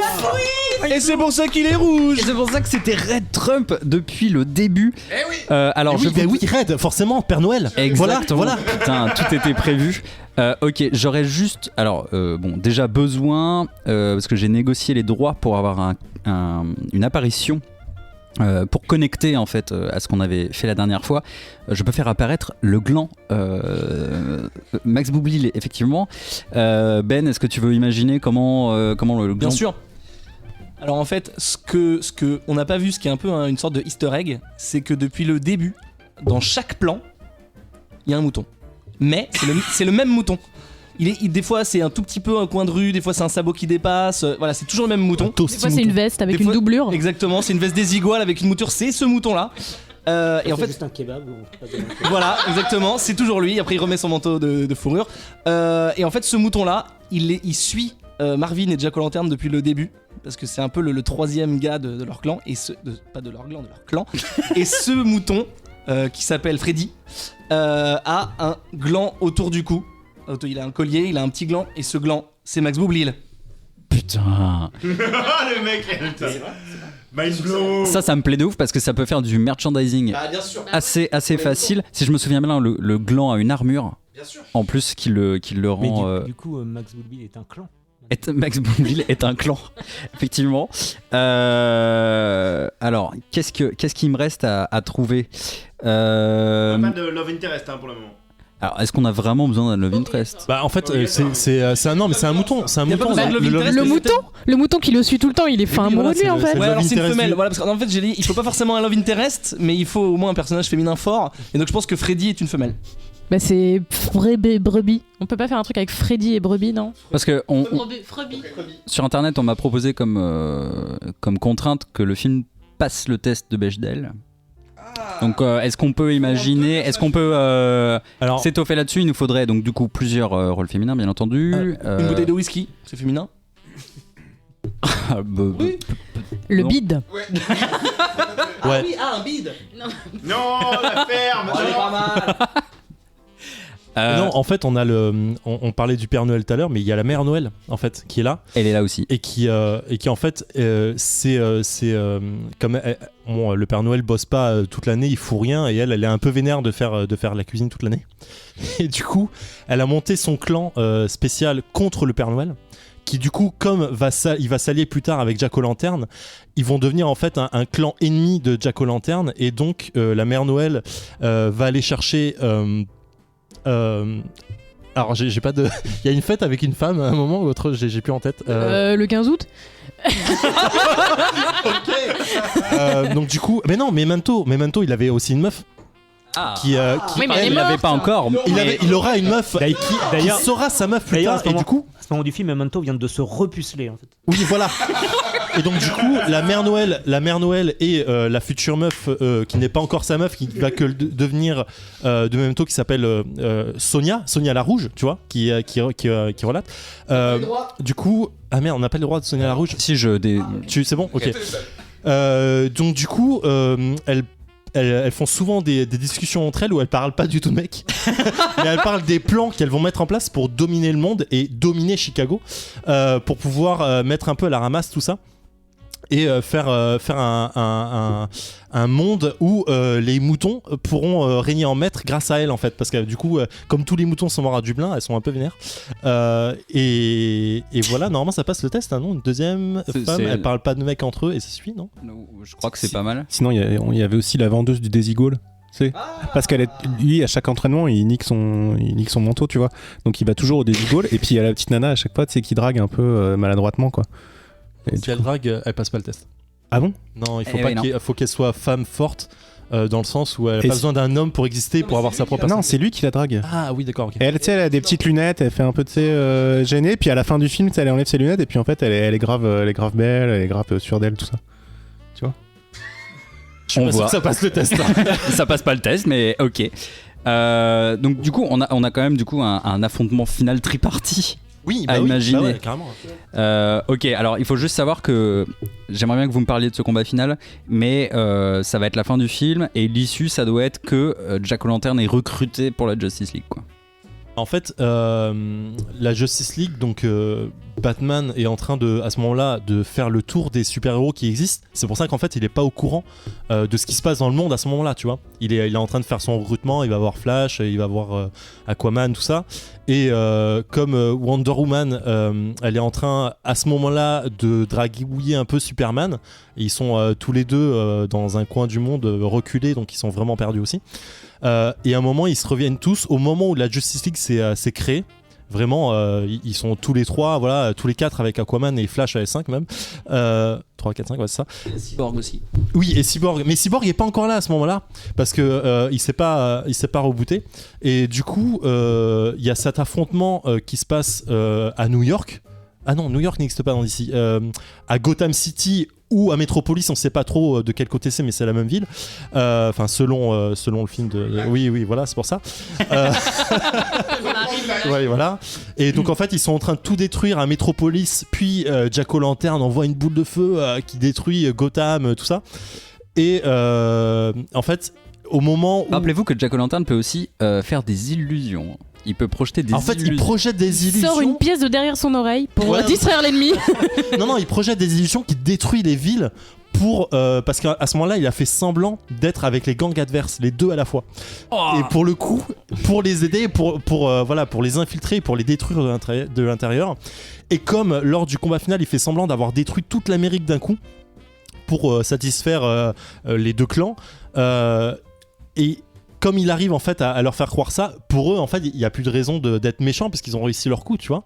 Donc ils arrêtent, ils reviennent à leur vie normale et en fait boum, l'Amérique n'est pas détruite, c'était une illusion.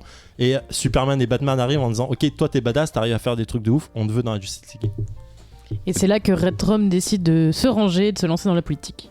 Putain. En fait, à ce moment-là, il prend Memento et il le désillusionnise. En fait, depuis le début, Memento c'était une illusion créée à la fin du film. Et moi, ce que je propose, c'est qu'aussi la vendeuse de Desigual, elle arrive et elle fait ah vous portez mes manteaux. Oui. Et ah oui. Et voilà. Story, ouais, et bam. Donc, voilà. Est-ce que cette blague j'aime bien. Est-ce qu'on peut imaginer juste là pour terminer le titre que portera ce film, parce que bon, j'imagine ça sera Jack O'Lantern, mais il me faudrait peut-être une petite baseline, un truc comme ça. Alors déjà juste, je pense que la chanson du générique devrait être chantée par Sting et Bono en duo. Ah oui, bah oui. Comment s'appelaient les vêtements déjà? C'était Des iguales. Des iguanes, en fait, ça pourrait être. Des iguales. Bon, des iguales. Ça pourrait être Jack O'Lantern, des iguales story. Et là, t'as tout. Non Ah, si j'étais Irish. Ah si.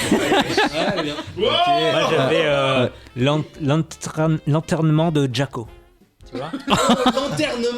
Non, ouais, d'accord, pas mal. Ben, quelque chose, une idée peut-être? Mouton. Mouton. Jack O'Lantern, 2 points. Mouton. Ah, juste mouton. Genre, ça s'appellera jamais. On fait pas référence à Jack O'Lantern. Non, c'est genre mou, M-O-U-D, ton, T-O-N-D. Mou. T-O-N-D-S. Ton, S-T-W. Tondre un mouton, non, c'est ça? Ton. Bon, Ike, là, on a perdu Ike. Chipoire. Battleship. Ah oui. Battleship. Voilà, ça c'est bon. J'achète ça. J'achète celle-ci. Donc, Jack O'Lantern, 2 points, Battleship. Battleship, ok. Bon, bah écoute, je pense qu'on tient notre film. The First Battleship. Ok, bon, bah go. Moi, ce film me plaît. Par contre, on va défoncer l'univers d'ici là. Tu penses que ce film est mieux que tous les autres? Il est mieux que tous les films déjà faits en fait. Ok. On va remonter la côte d'ici en fait au ciné, je pense. Je reprends donc le micro qui m'approche de la bouche, oui, et le fil est trop court. Donc oui, merci.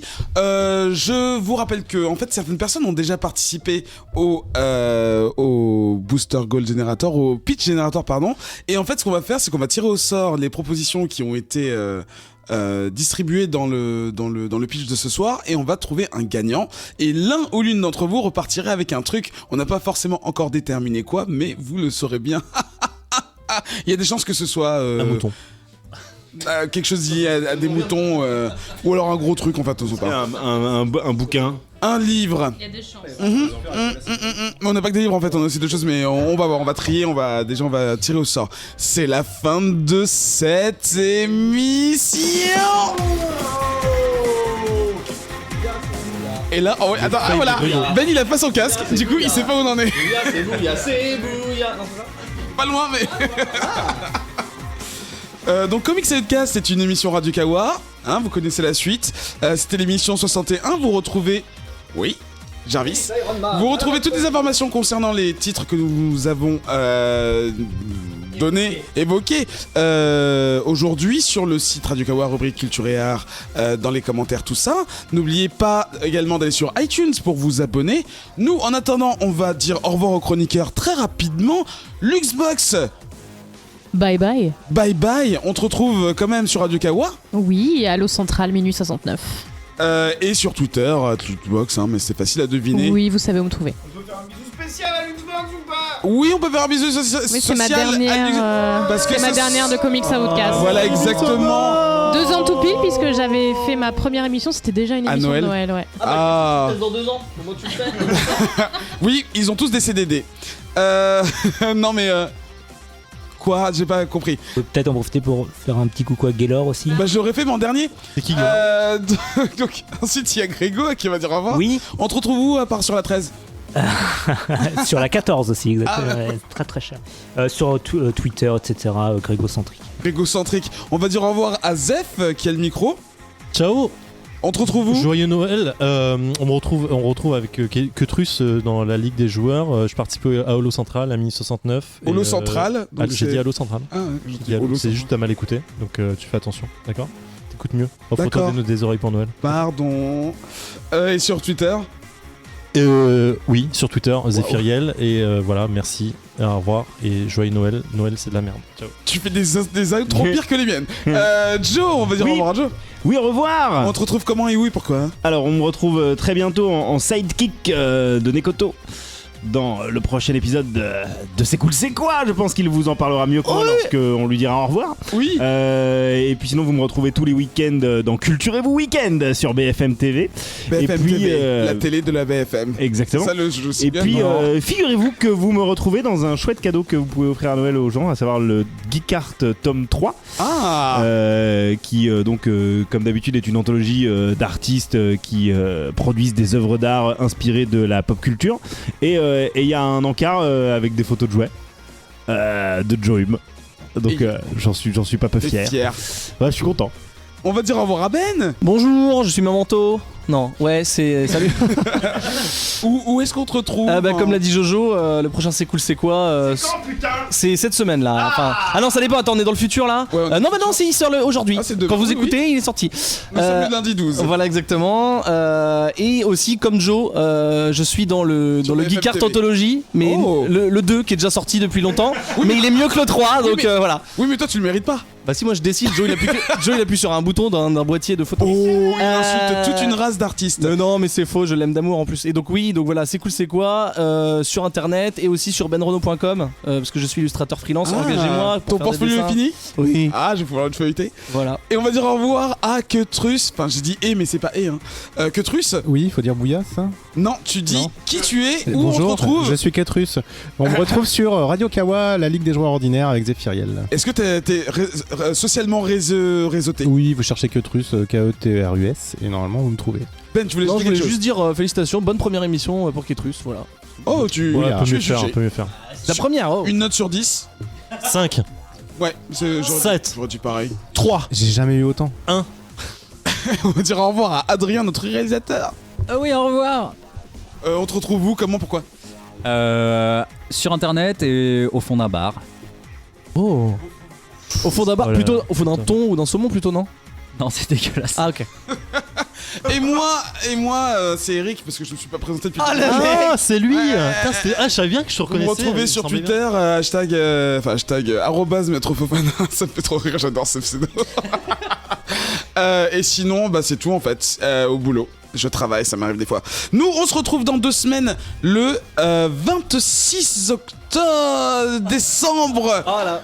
Mais oui. Oh là là. C'est ce jour-là que Memento, en fait, on est dans le futur. Le lendemain de Noël, au pied du sapin. Retrouvez-nous au pied du sapin. La Saint-Étienne donc. Oui, c'est chez toi. Non, ça c'était pas. Ton sapin en train de t'attendre. J'ai oublié 2 choses, excusez-moi. On va faire 4 bisous. Un bisou à Eva, un bisou à Gaylor, qui maintenant est donc le roi ou le président du Wakanda, on ne sait pas trop, enfin on n'a pas de nouvelles, mais un jour il va nous déclarer la guerre. On va dire au revoir, bonjour à Daniel qui n'est pas là, ça fait plus que 4. On va dire bonjour à Lane dans sa Normandie, boutiquière, Rouen, tout ça, enfin chaud quoi. Et j'ai oublié quelqu'un, Julien Courant et Pickwick, parce que voilà, sponsor et tout. Et j'ai oublié quelqu'un? Non, j'ai oublié. Dans ce cas-là, bon Noël! Je suis sûr que j'ai vu un truc.